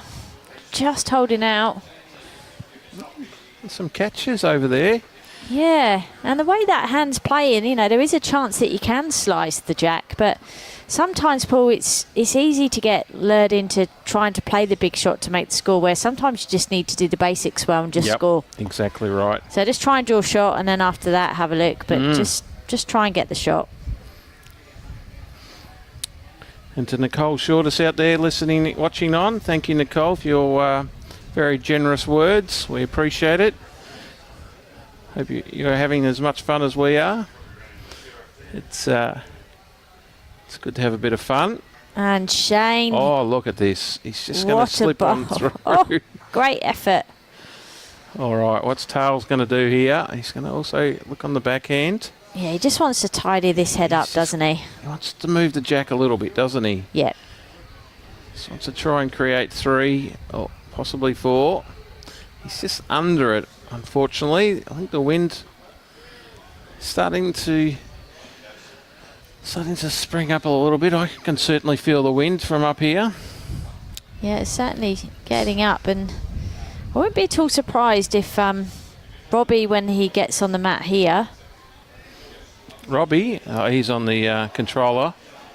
Well, but yeah, so it'll be Tony up first, but I think depending on how it is, I think Robbie will just be aiming to miss on the wide side, really. He just needs something over that side of the head. It's always about missing in the right areas. If you're going to miss where you do a job. Oh, I do that very well normally. But Tony, in the meantime... I thought he might have played the other hand and come down on his forehand and try and squeeze the jack out to his right. He's got 3. He's got all the back bowls there. Yeah, so Robbie, as I thought, is playing the wide line. He's going to go through the gap as well. Just 3. Good effort. Okay, well, Shane has asked him to play on that hand again. I don't know. So, Tony, this is all about how long you can hold. He wouldn't want to... No, we know automatically with... You can see how that wind takes that bowl. With Tony, we know as soon as he lets go of it, his hands are on his head. Yeah, he certainly wears his heart on his sleeve. He better... Big chance here for Robbie Warren of New South Wales. I tell you what, this is good line. Oh, no, the wind's just going to get this got too. the speed. Just going to get it. Or has he sat that other bowl in? Maybe. It was one of those opportunities there for Tasmania. Well, I think we're going to see a measure I'm here. not a star bowler, but if I was Tony, I would have been playing the other hand. But, yeah, anyway.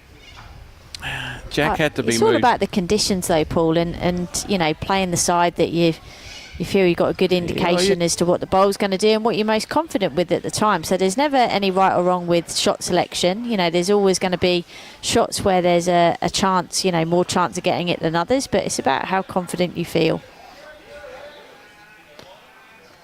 Well, you've got 3 gold medals and I've got 0, so I'll have to go along with what you have to say.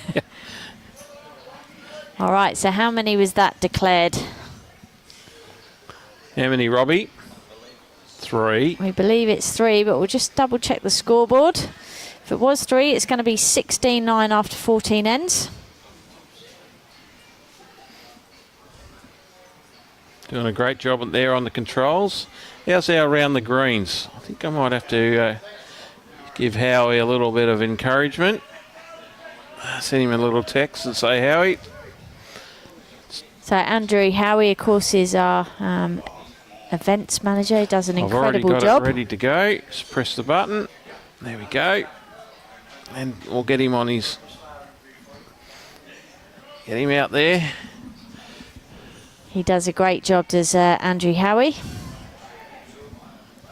Nice to see Tail in there, cheering on his Tassie teammates. Well, I was trying to encourage him to cheer up louder before. But it is good to see the open side here supporting the over 60s side. Yeah, all one team, and that's the great thing. I'm sure he's come up for a bit of a practice, try and get on the greens. And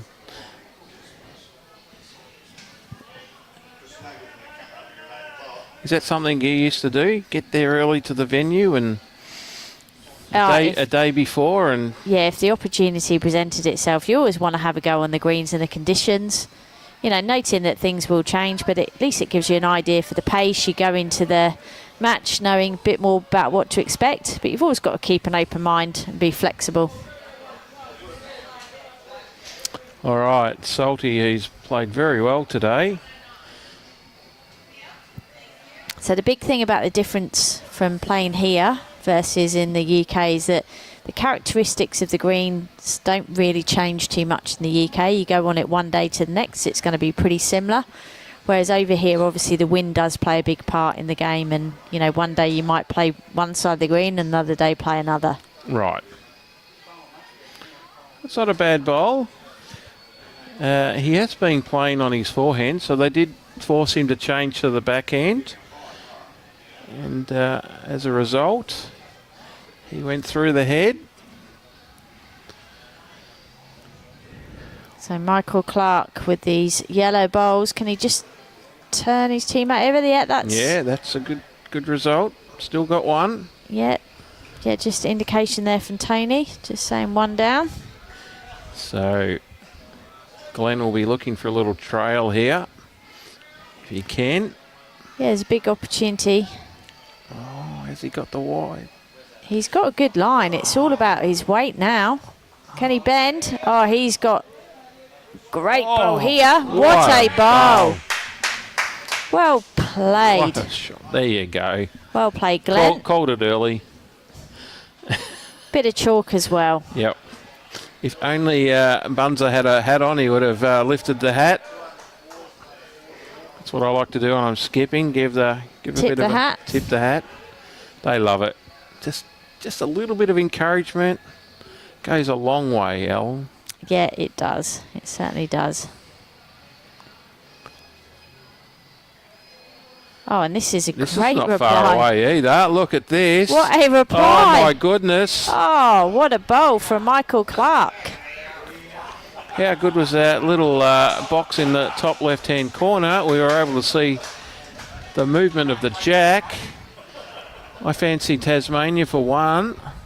Oh, and applause from the Tassie bowlers there for Michael Clarke. Very sporting behaviour, acknowledging all good bowls here on this live stream rink here at Club Tweed. I finally got them to start supporting their team. They're enjoying the wonderful hospitality here at Club Tweed. Great facilities. If you've never been here, put it on your bucket list. Okay, what's Glenn done after his magnificent... Oh, he's just skirted around there. Good try. Another good effort. Just need a little bit more grass.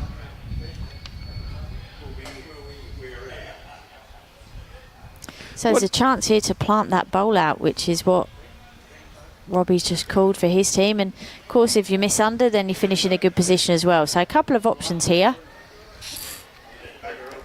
Now, talking about grass and getting your line, what do you actually do, Alan, to get your line? Have you got any secrets for all the viewers? Oh, definitely no secrets. I mean, there's multiple ways that you can take your line. So I usually look at the boundary marker, and then I work out where my line is from the shoulder of the bowl, and then bring my release point closer to me, so that because my head's down when I bowl my bowl, I just look up to a certain distance Right. to release the bowl. So that's what I do to take my line, and then it changes again when I'm looking to Still one to Tassie. play a running bowl. I look in a different place. I go from the centre line out. Oh, okay. I do a similar thing. I use the boundary peg and then try and look for something just behind that as a reference point. So the important thing is whatever you do, to do it consistently so that you follow the same process. Correct. And just try and make sure that you don't become dependent on things that, you know, can change. So, for example, you know, over here in Australia, we're very lucky that we've got lines on the greens. That doesn't happen everywhere. You go to New Zealand, UK and other countries, you don't often get lines on the greens. So, yeah, just making sure that you've got something that's going to be wherever you play is important. And, you know, definitely don't look at a chair or bowls bag on the bank because they can be moved. They can move, correct. Something that's permanent. What's he done here? Wow. I think that's now one to New. Yeah. Or is that, I don't know about the wing bowl. That blue bowl, Robbie? Looks like it could be the blue bowl. Just a reminder, so the blue bowl's got the Tasmanian sticker on there of green, yellow and red, and then the bowls New South Wales has got the light blue colour sticker. Anyway, there's 4 bowls to come, so was there only 3? Yeah, no, still 4 to come. Yeah, bowls New South Wales won the last end, so it'll be Robbie to play first. Is there an update on the Queensland women's game? Well, it's a good question. I have asked Andrew to go out and do a bit of a round the grounds update on our live scoring. If you've got Jenny, if you've got Andrew's number, give him a call and encourage him to get out there. He's a busy boy. He's our Andrew Howie. He does a great job. I'd hate to imagine where we would be without him. So just for the benefit of those tuning in, so it's Queensland versus SA in this round. Yeah, we just haven't. Oh, that's definitely one to Tasmania now.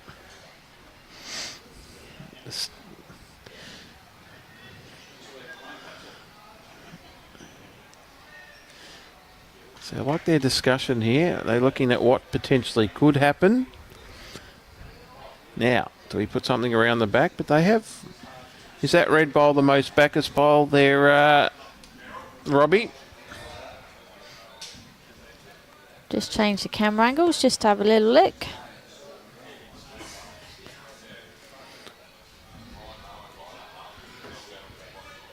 There is another one at the back. That's a New South Wales bowl. So New South Wales have the backest.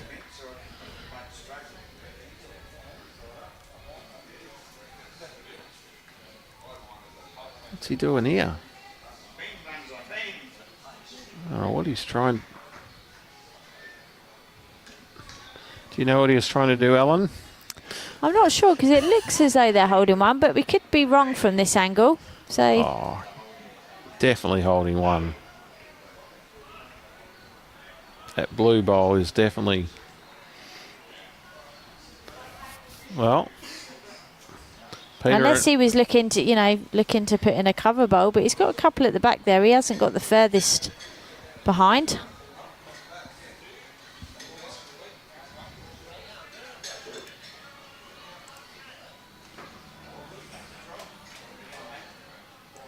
There we go. You can see the beautiful backdrop.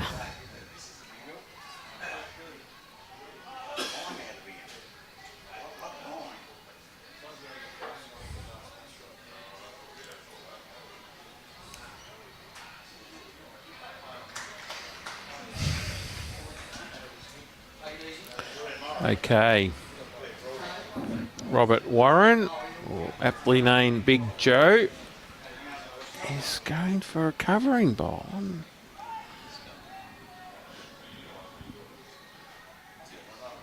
Maybe he's planting for the light. I don't know. Can you help me, Alan? Well, there is obviously a a few Tasmanian bowls just behind the jack there. So, you know, maybe Robbie's looking to try and cover those, and Tony's just looking just to turn the jack about a couple of feet. Well, it's a hard shot, but he's going to get something here. No. Through the gap. There you go.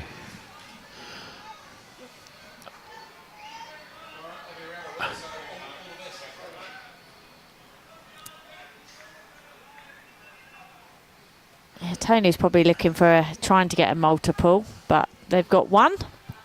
Take the one. So that makes that 16-10 after 15. But if you're looking at the overall scoreboard, because this is a team game, it's pretty clear that they've got to start to make some shots up here.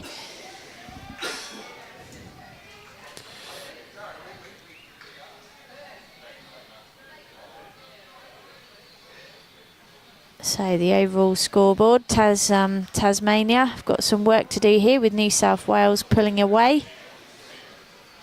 John Green picked up that big score, 22-7.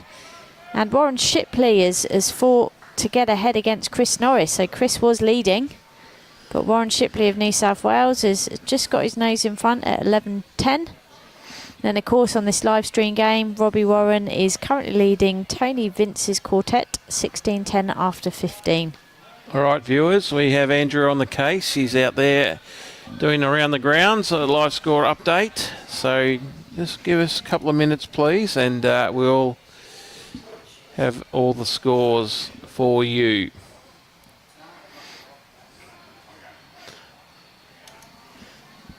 Okay. Paul Willow Williams has great line there. It's probably a metre and a half, nearly, yeah, good metre and a half, maybe a metre and 3/4 through. But Salty, who's been playing brilliantly on his forehand.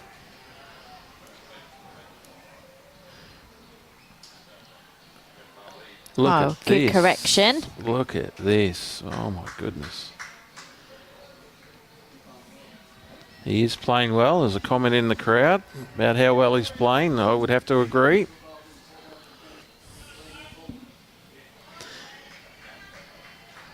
The way he's going, he'd be getting the... All right. Andrew said all scores have been updated. So thank you, Andrew. So we'll start going through the scores for everybody.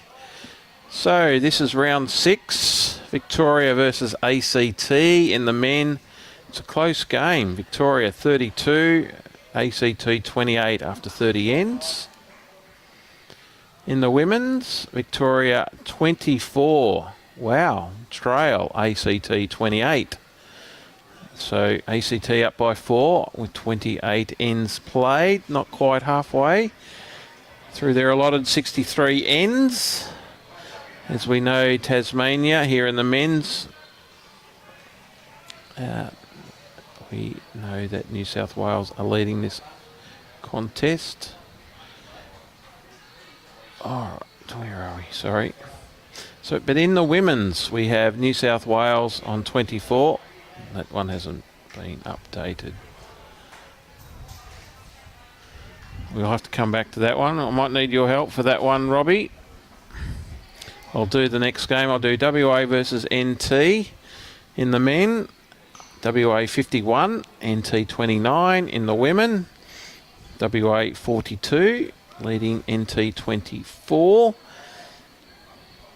Queensland versus South Australia. Queensland in the men, 35 trail. South Australia 39 in that top of the table clash.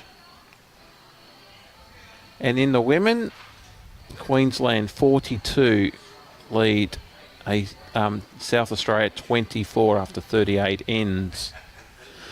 All right, so we need to update the women's here in Tasmania and New South Wales. Oh wow, look at this. Great work here by so Tasmania 34, New South Wales 40. Great work. So 7.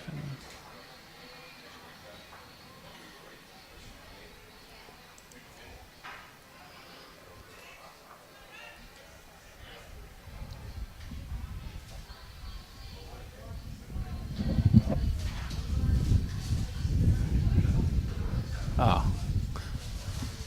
Well, I can't see the scoreboards at all. So we'll have to go on the overall because the scoreboards are on this side. Oh no, there they are. Oh, sorry. Alright, on rank 4.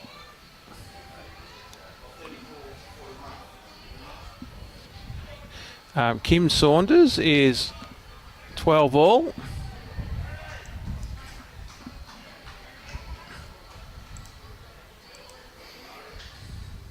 Kim Saunders is playing Christine Myers, that's 12 all.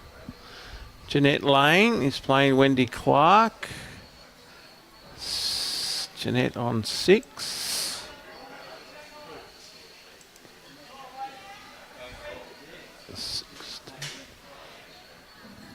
And Tasmania, Maxine Monson is 16 to 13, so that's a good game over Sharon Renshaw.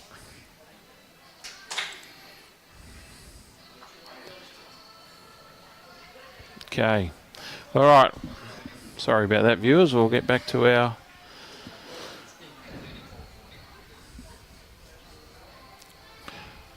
All right, Tasmania holding. Is that correct, Ellen?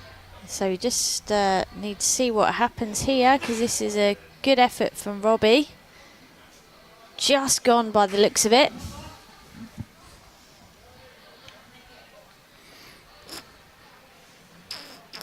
Opportunity for Tony Vince of Tasmania. They call him Buns Up.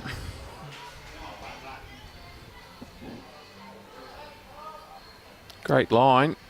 Okay, so comes down to speed. A call to take out that blue bowl. Maybe we'll put the link up again, Robbie, on the live score, please. As Robbie Warren shapes up on the mat for a going big drive. And he's got the jack. He's killed it. And that's the first dead end of this game. So that means of the day too. We haven't had a dead end until now. So that means it will be replayed. So there's no respots in this particular format. They just want to keep us out here longer. Thank you, Robbie, for the update. Very, very good strike there from Robbie. He was going for the bowl. Never looked like missing, did it? Yeah, he was going for the bowl, but the jack was second prize. We've not seen many drives, have we, in this game? No. Been more controlled weighted shots, which have been pretty difficult to execute when it's been windy. But it looks as though the wind might have just died down a bit according to the flags around the greens here.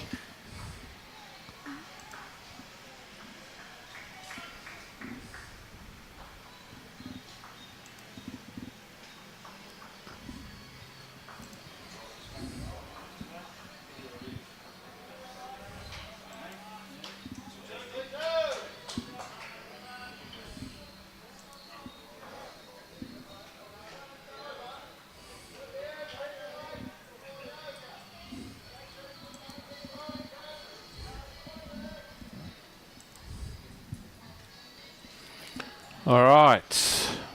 We've gone longer here. It's probably one of the longest ends we've had. Yeah, I think it is. And, yeah, just making a little bit of difference there. Salty's just pulled up a little bit short. Not too bad. It's in the area. In the area, and Chris Norris has pulled away again against Warren Shippey. So Warren got back into that, and then Chris has just picked up couple there just to get ahead again, and the overall is now 15 shots, so still a long way to go and all to play for in this match. Thank you, Fran Reid from Melbourne watching in. Thank you for your encouraging words, and all scores are all up to date now around the grounds. That's Salty. a very good correction. My goodness. He's played brilliantly. He certainly has. I mean, he hasn't missed many, and when he has, like this end with the first, he's adjusted. You know, that's a sign of a good player, isn't it, where you can make the adjustments. And Paul has played well. He has. Every time Salty's got near it, Paul's responded. And we just put the commentator curse on. We are playing a longer end this time, and I haven't played this long previously. I can't recall. We did miss the first one or two ends. Yeah, I did actually say, didn't I, that nobody's sort of really stretched it out. So, yeah, chance to stretch it out and try something different. Absolutely. Don't blame Tony good and bowl team for there. doing that. Great bowl by Glenn Frame. Yeah, really good bowl. All right. So do you think he's going to be a little bit more aggressive here?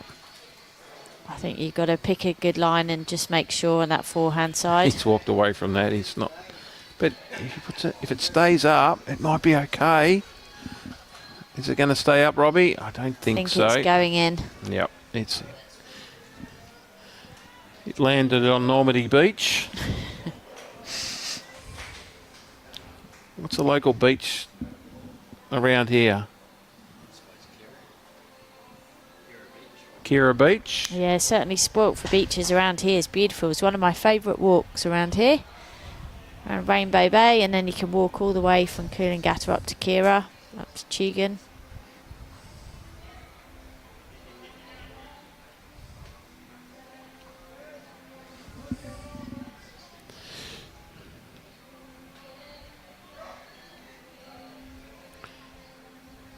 Last week we went for a drive down the coast.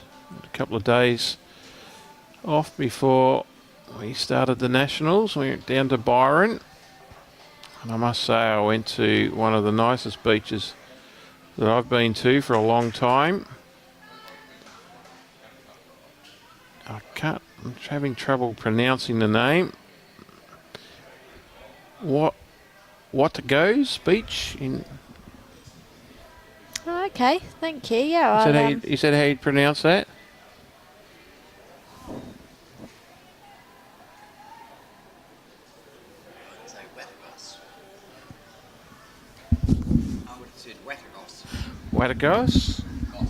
Wattagos Beach in Byron, if you've ever been there. I think it's where all the rich and famous live. My goodness, the houses are extraordinary. and that's a nice thing about events, isn't it? That if you can't get the opportunity, you can see a little bit of what the local area has to offer. We also went up to the lighthouse.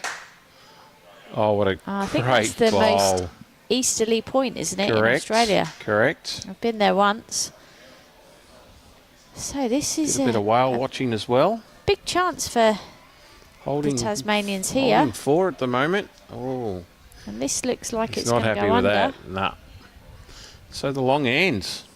So they've taken a chance and stretched it out, and as it stands, it looks as though it's paid dividends, but there's still, of course, the skipper, Robbie Warren, to play. He's got nothing behind, has he, Robbie? He's just got to look to cut down, isn't he? Get second, it's a bonus. That's it. Try and land on that bowl to the left of screen. Try and get second shot. I know when I started bowling, the skipper said second shot is just as good as shot.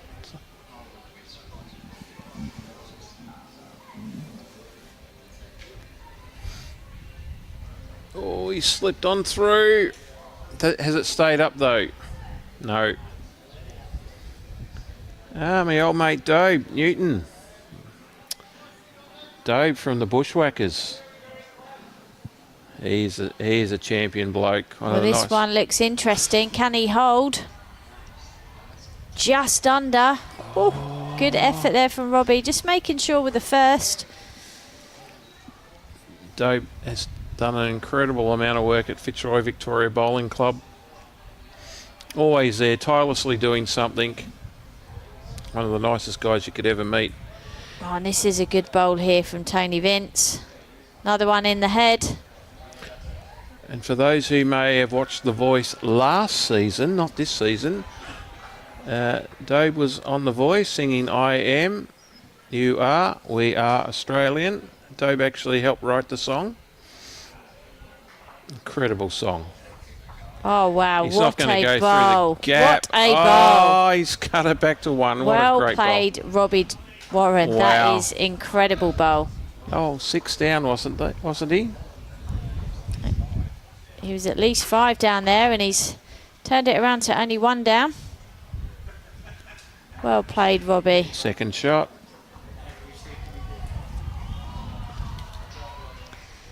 So big turning point in the game there. So I'm assuming that we'll see. That's why he gets paid the big dollars, Big Joe. Assuming that we'll see Tasmanians keep this long. I think you're right. Worked pretty well for him.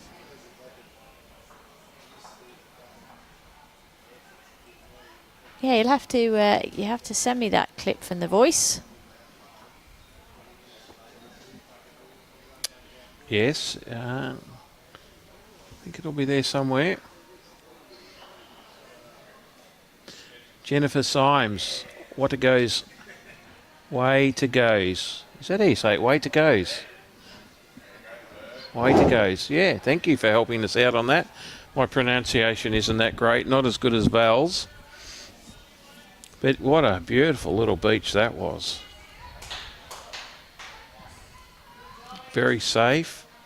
The only issue I found, it cost $5 to park there per hour. My goodness. So if you want to go and do some exercise, enjoy the beautiful scenery and the beach, they charge you money.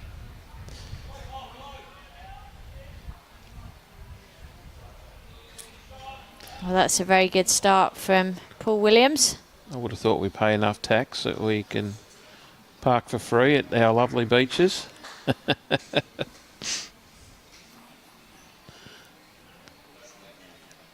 So every time that Patrick Saltmarsh has missed with his first, he'd adjusted with his second. Has he done it again here? He has. What? That's a brilliant adjustment from Salty, as he's known. He's bowled brilliantly. Those Collingwood bowls.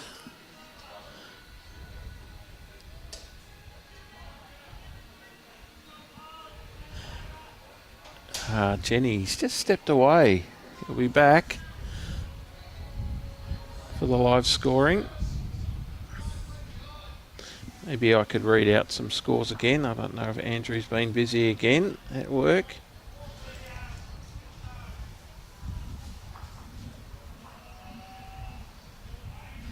In Queensland versus South Australia.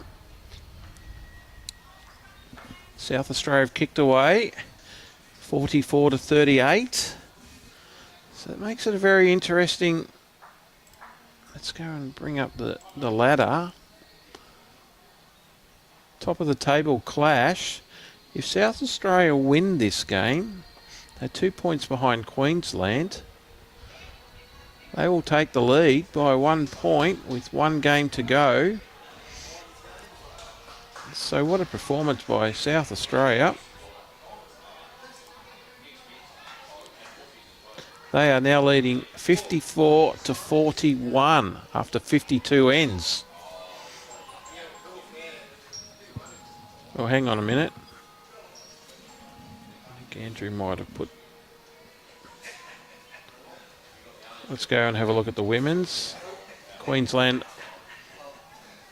women's side is 42. South Australia 24. And I think there must have been a mistake. Queensland 41, South Australia 44. So there's only 3 in it, so it's very tight after 55 ends. It must be out on green number 4, way out the back. It's a little bit of an adventure to get out to green number 4. It's right behind the back of the clubhouse. It's a bit tucked away. Fantastic facility here at Club Tweed. They have 4 beautiful grass greens and 1 indoor green. Thoroughly recommend a visit.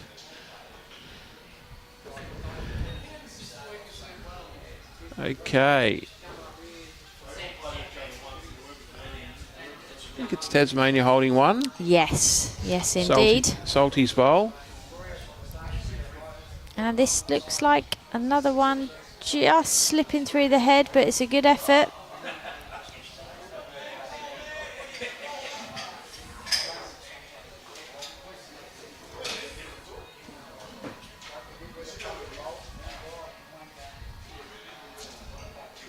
And this one looks interesting. Has he got a piece of the jack? Peter Taylor, come on down. Oh, he's played that well. Oh. Got a good result. Didn't want to clip the jack the other way. Still looks like it could be one to Tasmania. Yes, I think he could be right. There's Robbie. Also had a toilet break.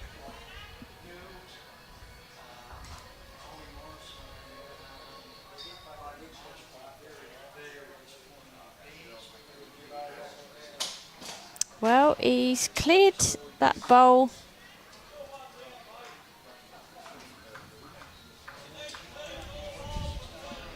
Yeah, it's not shaping up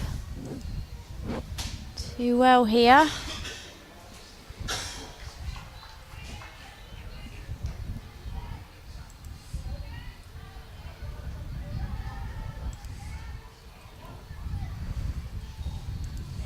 So Robbie, we just wonder if we can go in a little bit closer on this head.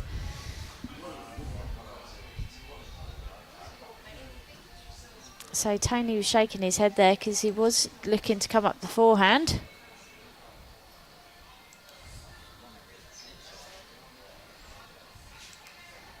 Just wanted to get a little piece of the jack on the forehand side just to squeeze it out to that white and black bowl and the blue bowl in the bottom right hand corner.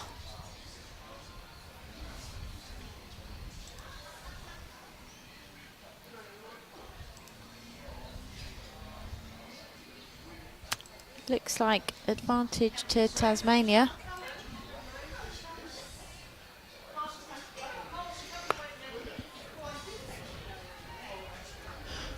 Bunza.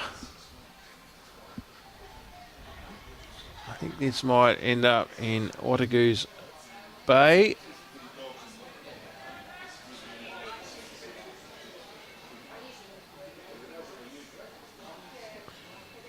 Way to goes beach. This is a good effort. If you can get a piece of that bowl, Oh, go a try. rock.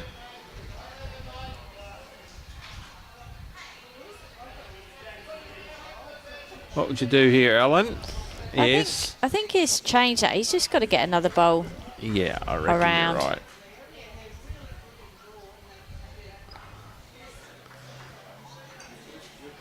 It's gonna Can he hold round the front? knock into that front one. So chance here. Yep. Robbie can get Just gonna just try and do the same. a little bit of that white and black bowl. If you can knock Salty's bowl, they land on the jack, push it out, and then they would have the shot. Well, he's given it a chance. The way He's not this far bends in at away. the He's end. not far away. Look at this for a bowl. Oh, what a bowl. Magnificent bowl. He's played That is some a fantastic cracking bowls bowl. in the last few ends, hasn't he? He killed it, then he made the score. Wow. Well played. Stretches it out to 18-11 after 17. I think we might need a replay of that one there, Robbie. That is a cracking bowl. Played it to perfection. And automatically they land on the jack, push it out. Here and we then go. They would have the Yeah. shot. Well, he's given it a Viewers, chance. The way he's not this far bends in at away. the He's end. not Couldn't far have done it away. any Look at better. this for a bowl. Perfect Oh, bowl. magnificent. Well played, Robbie Warren. That was sensational. They Oh, land on the I wish I jack, could push do it that. out, and then they So would. cool. And Paul Williams just walked up just to have a chat with his skipper there, just to talk about length. So as we said, when Tasmania got the mat, they went a bit longer and managed to pick up a couple of ends on the bounce. So now it's back under New South Wales control. They're looking to shorten it by the position of the skip. It's again really important part of the tactical side of the game. Teams playing to their strengths and their preferred lengths and having a conversation before you go in the game too, rather than just saying where you want. It's important to it's very important. discuss before you go on to the game. Yeah, I like to see that. That's very good leadership by the skipper. I'm sure he gave him a little bit of encouragement because Salty has been playing brilliantly. He has indeed. And Paul, he's bowled well too. He so has. He has. They've had a really good battle with the leads. It's just that Salty has been outstanding with those Collingwood bowls.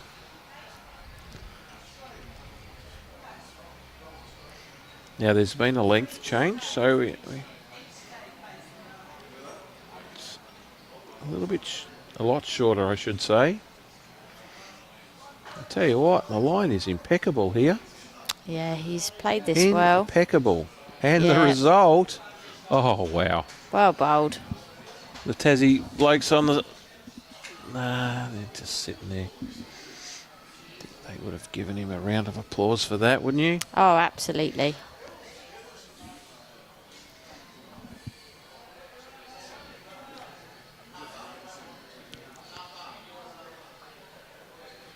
Paul just urging this to finish. So as I was growing up in bowls, they'd say one on and one behind. Would you agree with that? Yeah, that's what you want from a lead for sure. So, yeah, one on, one behind. It's quite funny, actually, that there was a bit of a running joke. So, Manchester 2002 was my first Commonwealth Games. Tony Alcock, who was in charge of our team, he said to me, Ellen, he said, you got two things to do, put one on the jack and one behind. So I took him quite literally. So if I did manage to put one on, my next one was about 2 metres behind. Did you give him a running update of how many times you were able to achieve that? But again, Salty's put another one in there, holding two. So yeah, it's quite funny. I literally went 2 metres. Rather than just behind, I absolutely made sure if I got one. He needed to do a little diagram for you. One here, one there. Sometimes visualisation is... I know with our son, we've got to write things down.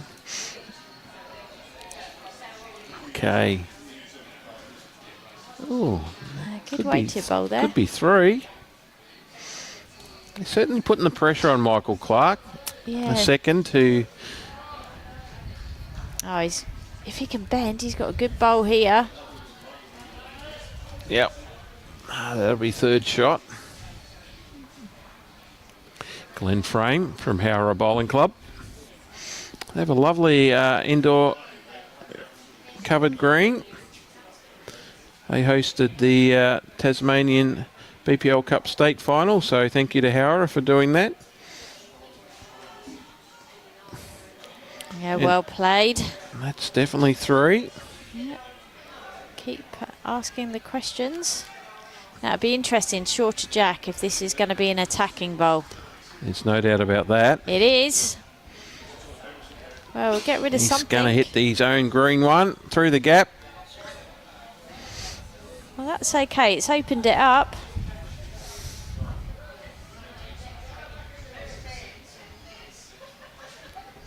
Still a chance for Tasmania to consolidate this end. Just try and tidy this head up.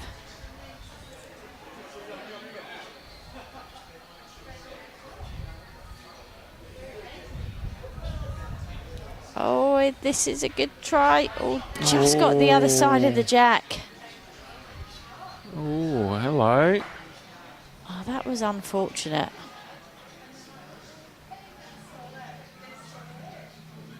What did he say, Robbie? Robbie's saying 2.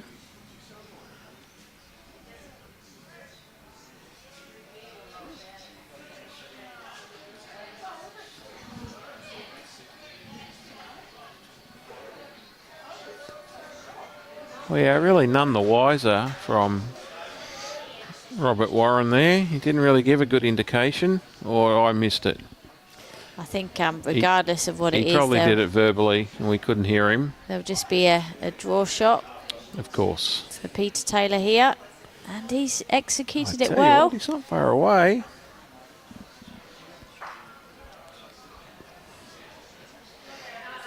Just slipped through.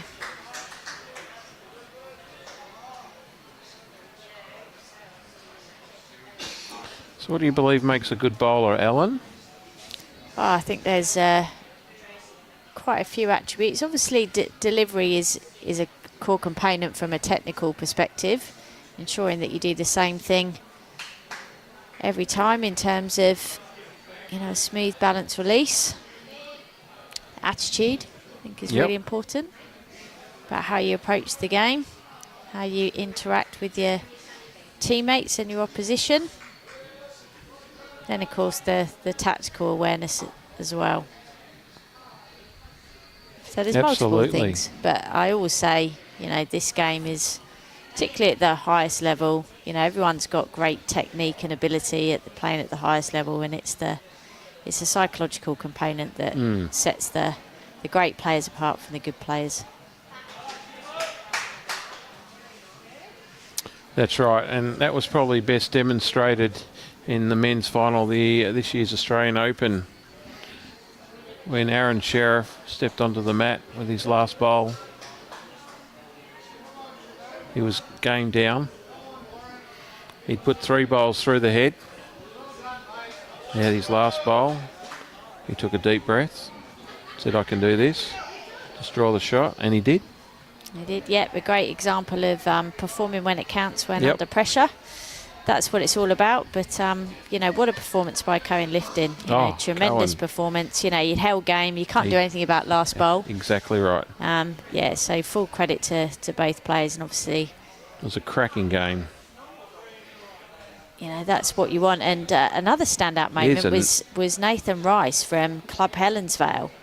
And he did have a good game. And young Flynn O'Shaughnessy, and Nathan drawing 3 bowls within, I don't know, about, 16 inches to force the extra end. It was unbelievable. It was a great game. In the men's pairs final. And here we the go. Youngsters. What are we trying to land on that yellow bowl? Oh, he's pushed it in now. Oh. It's called risk and reward. Yeah, but he's got to try and make some shots. The ends are running down. Trouble is, where it's sat now, it's just really awkward, isn't it, to try and convert that head now. It's tough to move. But he has got another bowl in his hand to try and fix it. Can he chip it out? Or if he chips the jack over to the right-hand side of the screen, he makes spring out a little bit to the right of screen. He needs to hold, though. How's he looking? It's going to bend. Oh, no. Uh-oh. Oh, dear. Oh, that could not have gone worse for Tony. It's certainly not what he was wanting. My goodness. That's a cruel game sometimes, isn't it, Ellen? I think it's 3 shots to New South Wales. They didn't deserve to drop a 3 on that end. They didn't. Oh, well. So 21-11 after 18 ends. And because this is a round-robin competition, every shot counts here. Correct. So this could be important at the finishing positions after all games are completed tomorrow. There is another game in the morning. New South Wales will give themselves an opportunity going into that final game. Robbie, can you just put up the live scoring link, please? Jenny Mason would love to know.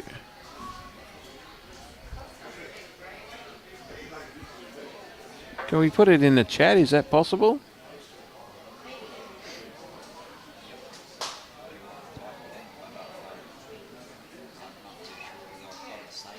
Okay. So well played there from Paul Williams.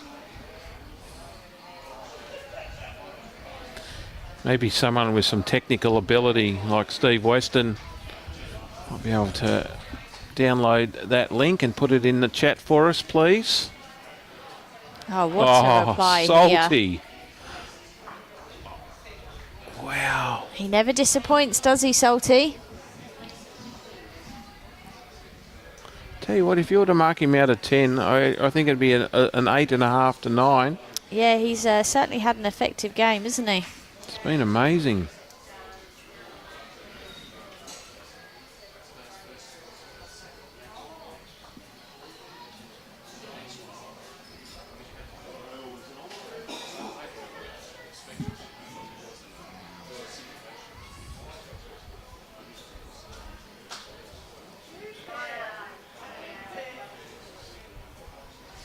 On his forehand again.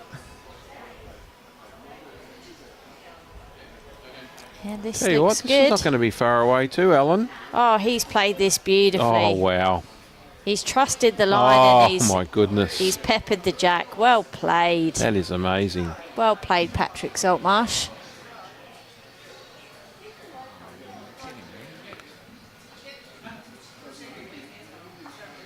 What a performance.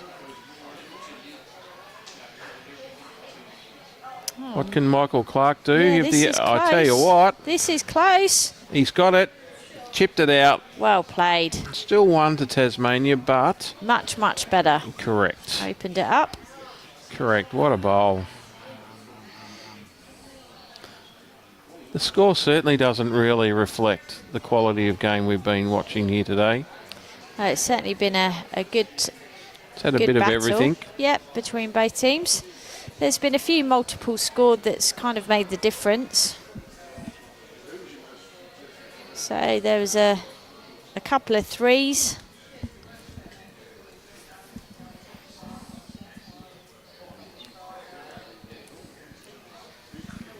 Michael Clarke did the damage on the last bowl. Has he drawn the shot? So New South Wales, interestingly, have won 11 of the 18 ends played so far.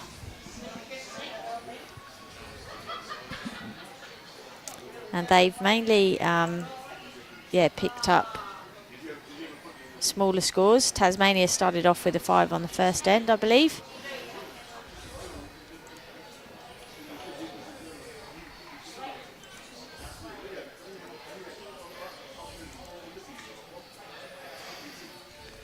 Okay.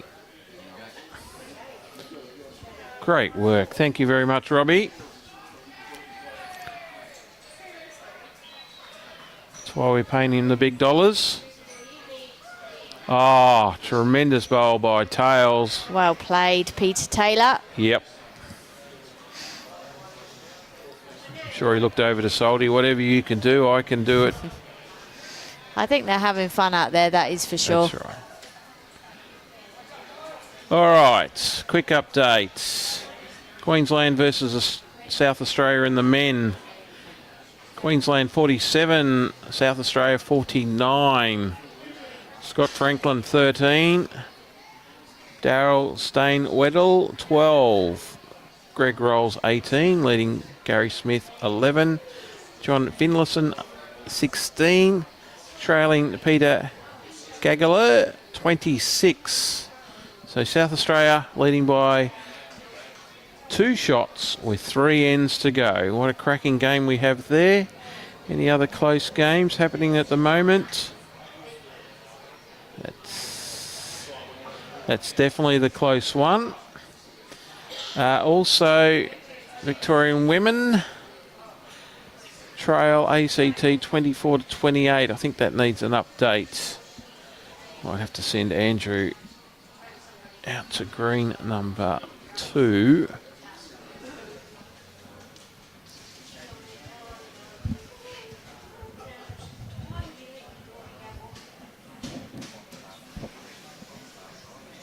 This bowl needs to bend. Her weight is very, very good. That's a very good bowl there.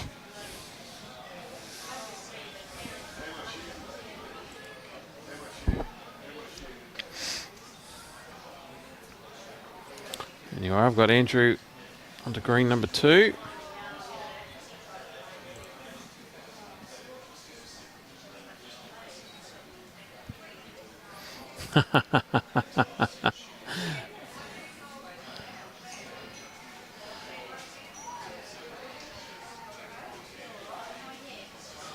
Okay, Andrew told me he's staying out at green number 4 to watch the New South Wales. Where are we?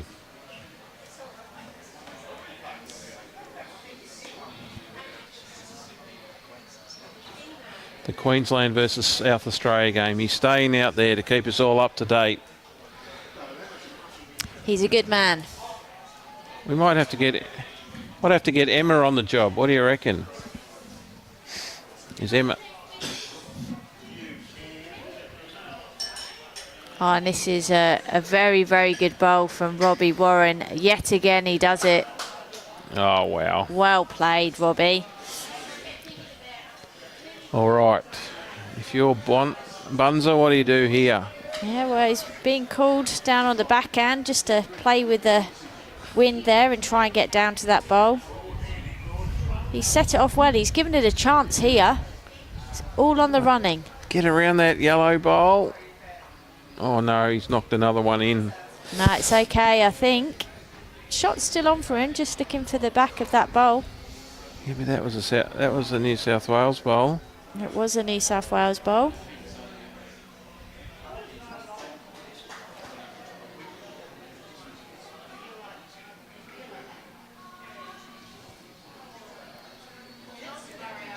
Right, Queensland versus South Australia in the men. Looks like South Australia picked up 2. It's now 47-51. With 3 ends remaining. You certainly have the close one. Andrew.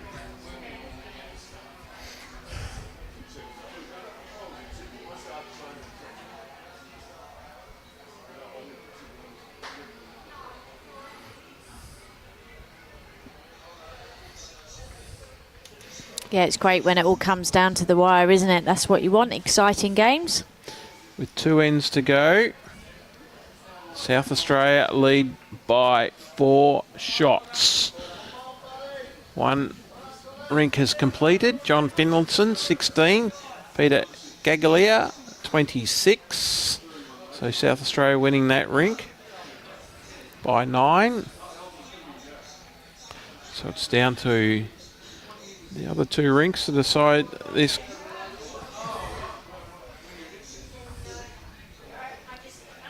Well, looking at that now, Queensland on 48, South Australia 51 with 2 ends to go. So certainly the close one, but what's Bunzer done here? Not to be.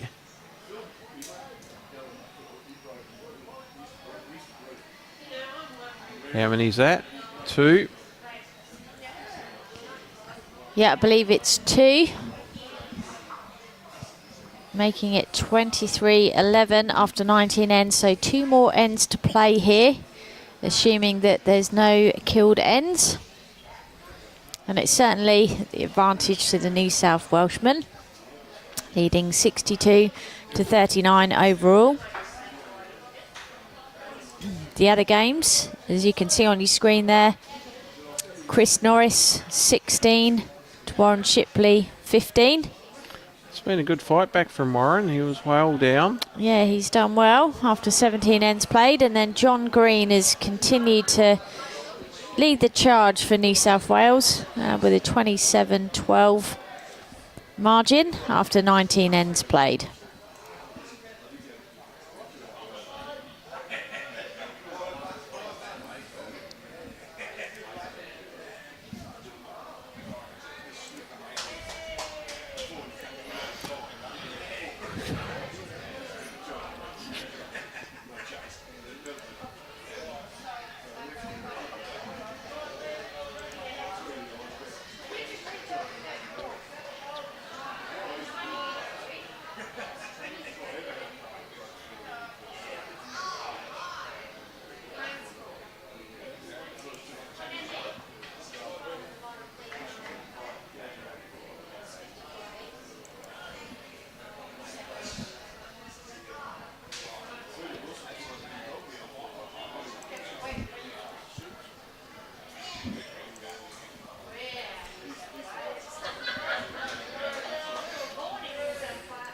Now we also have a close one here in the ladies. Tasmania 42 and New South Wales 45 after 53 ends, so it's also pretty tight.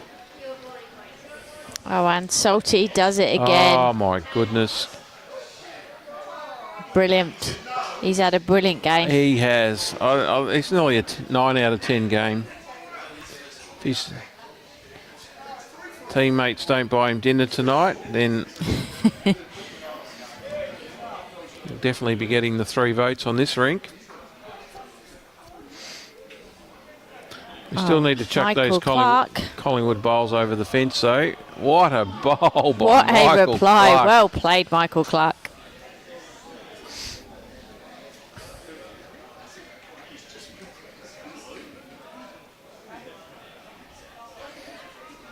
Cracking bowl.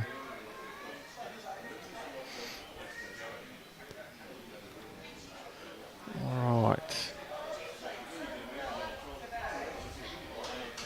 Still no change to the game between Queensland and South Australia. 48 Queensland, South Australia 51. The top of the table clash in the men.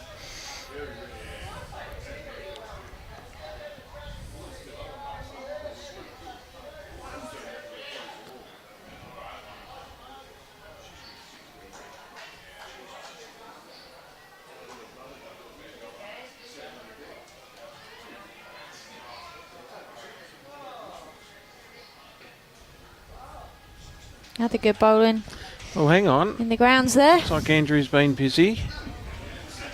Victoria versus ACT in the men's. After 52 ends, it's 46 all.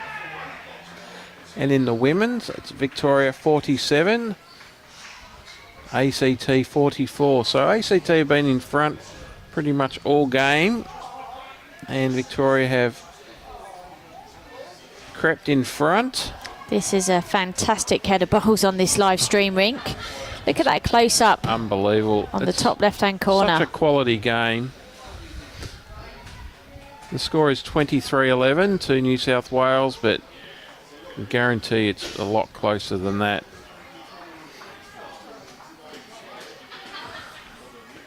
What's Peter trying to do here, Ellen? He's just trying to come in down this right hand corner. Oh, he's going to chip it. Oh, he's got a good result there. That's 2 now, I would say. Or was it already 2? Robbie?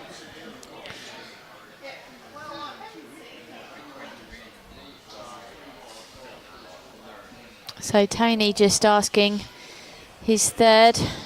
Shane just to play in, which will be on his backhand because he's left-handed. Play in and across the head and try and get some movement on this jack.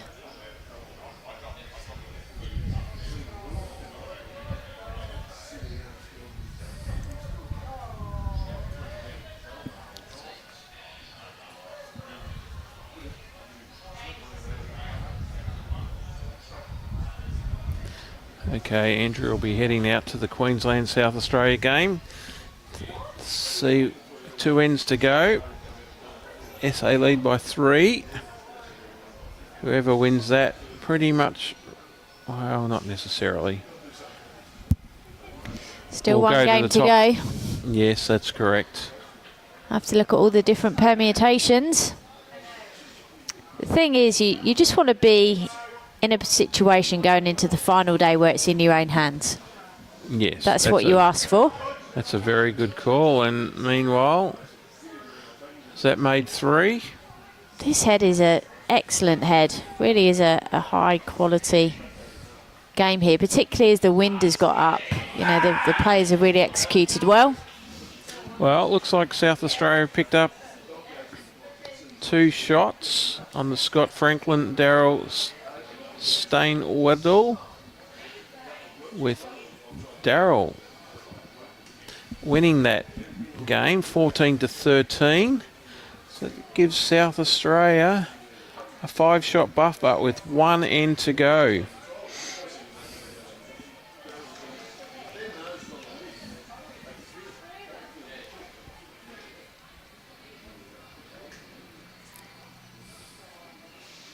So Robbie just looking for a covering bowl. Well, what are we going to see here from Bunza? Tony Vince, is he going to have a fair dinkum crack at this one? He's certainly going to be up on the forehand here. Try and get some movement in this head. Oh, I was looking for a full-blooded drive here, but we didn't get it. He's going to get something. Oh, wow. Well, he's disturbed it there. Not clear on what the position is. Looks like one. Must be the yellow bowl that's holding.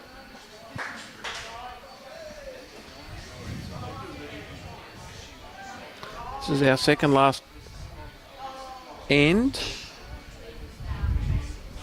New South Wales have pretty well, I would say they've won this game, leading by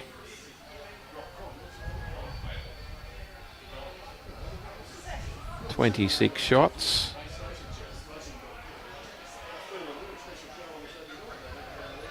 Okay, Buns has got one more.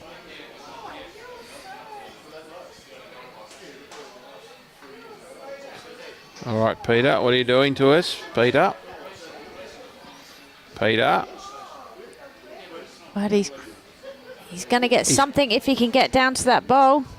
Oh, my goodness. Well, we're not sure what's happened. Oh, two to New South Wales. The jack must have spitted to the right, did it?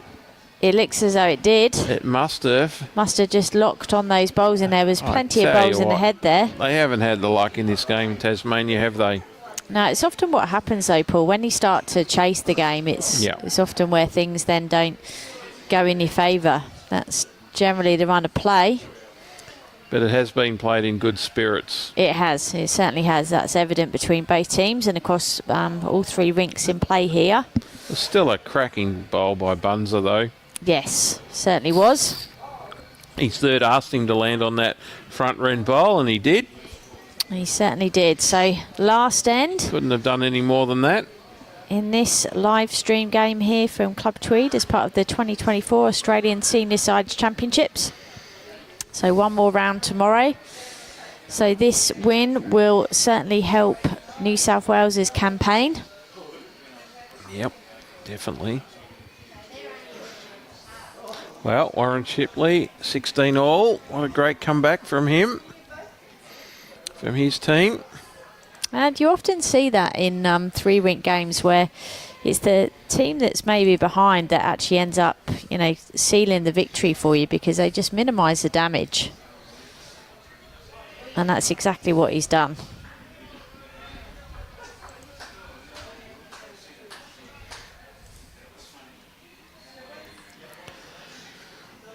So that means New South Wales are leading this game by 31 shots with 5 ends to play. And that was one of Salty's. Well, he actually hit Paul's bowl, so that's why he's finished there. Ah, right, I missed that. So it'll be interesting if the run of play continues and Salty adjusts with this next bowl.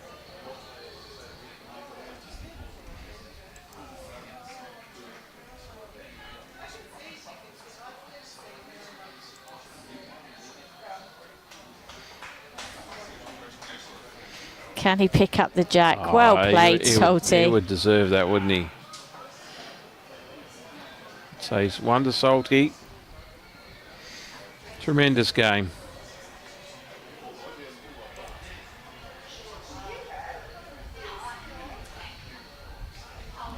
Yeah, he certainly will be able to watch this game back and be proud of his performance. Ah, good bowl there by Michael Clarke. He's had a good game too. Those yellow bowls have always been thereabouts. Yep, there's been some really, really good performances in this game and some key moments as well. So all players can go away and be proud of how they've performed. And for some, it'll be the first time played on live stream. Correct. In our ladies' game over here, Tasmania 45, New South Wales 50. New South Wales have just picked up a couple of shots across the rinks. So it's a close one. All right, let's go and have a look at... Peter Taylor here. He's going to chip that red bowl in for shots. Yes. Oh, they were due for some luck, weren't they, Tassie? They probably were prefer it indeed. on an earlier end rather than on the last end.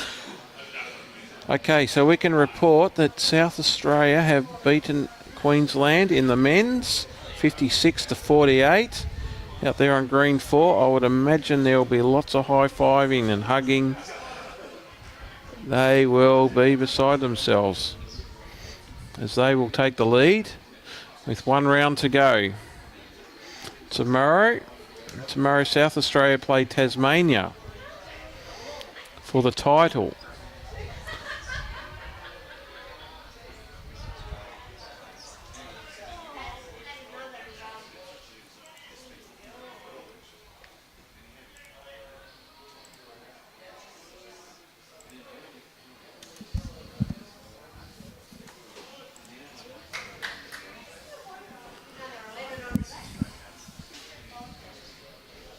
Okay, Tasmania holding 1. Shane Young, they call him Youngie. A lefty as well, same as Salty. They've learnt some nicknames today, haven't we? The different Look players. at this. Oh, just got a bit of breeze, I would say, and just kept going. Yeah, the wind has certainly played a part in this second game. It was pretty kind this morning. It was fairly calm conditions, but we've been lucky with the weather. Not many clouds. Nice temperature, nice comfortable temperature as we see. Attack of the jack there from Peter Taylor of New South Wales. Close. Extremely close. Bold or jack there. Couple of options. The John Dobby trophy.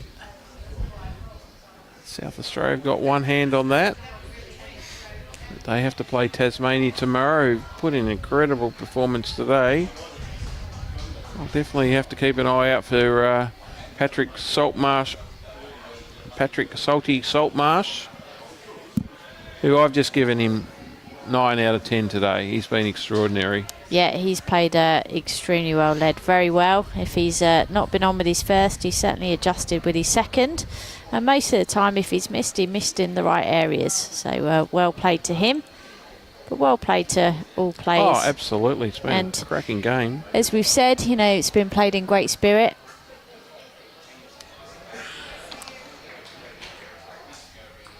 Absolutely.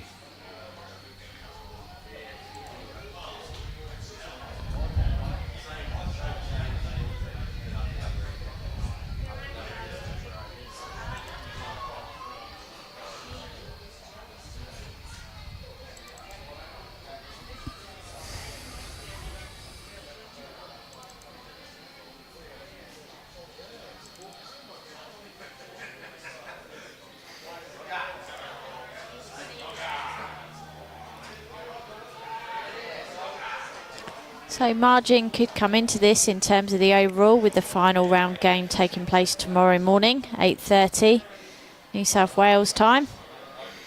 And if you're up on the coast, please come down to Club Tweed and watch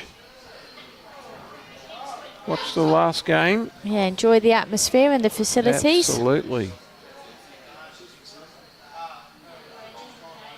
Or if you're from South Australia, maybe hop on a plane and come over quickly to watch your men who have got one hand on the John Dobie trophy. And of course there's more events to look forward to, Paul, isn't there? There's the sides. The open sides. And then there's the Australian Nationals at Broadbeach. Yeah, so lots of bowls for anyone who loves bowls. Starting next Monday. Plenty to come and see and watch in person, but also plenty to tune in online. And there we go, that's the final bowl of the day. And we'll just wait for this head to be declared with the final score. So close for shot. Shane Young. I'm calling one to Tassie. Shane Young down doing the honours. It's got to be one to Tassie. Has to be one to Tassie. Yep. I think they deserve that as well. And it's a 1 to Tasmania, making the final scoreline of this live stream game 25-12. Well done to New South Wales, team led by Robbie Warren. And thank you to all players involved for the entertainment. Absolutely. Played in great spirit. And if you've enjoyed watching, then please do tune in tomorrow. We will be back rinkside live for Western Australia versus ACT women's senior sides, and it will be 8:30 New South Wales time. So if you want to check the scores, they are on the Bowls Now app, so you can see where the different teams have finished in the ladder. So tomorrow will be the final round, which will determine the final standings and who will take home the coveted trophy for the women's senior sides and also the men's senior the Betty sides. Collins and the John Dobie trophy. So tune in to see who will be in contention in this final game. They can't see us behind the black screen, but up in the right-hand corner there. I can tell you that Paul is we waving. Are. There we go. There we go. Hello. There we go. There we are. We're behind there. But we hope that you've enjoyed There you can see my arm. tuning in and the entertainment on offer. And we look forward to welcoming you back tomorrow, 8:30 a.m. New South Wales time for WA versus ACT and the Women's Senior Side Championships. Thanks very much for your company, and we'll see you again soon.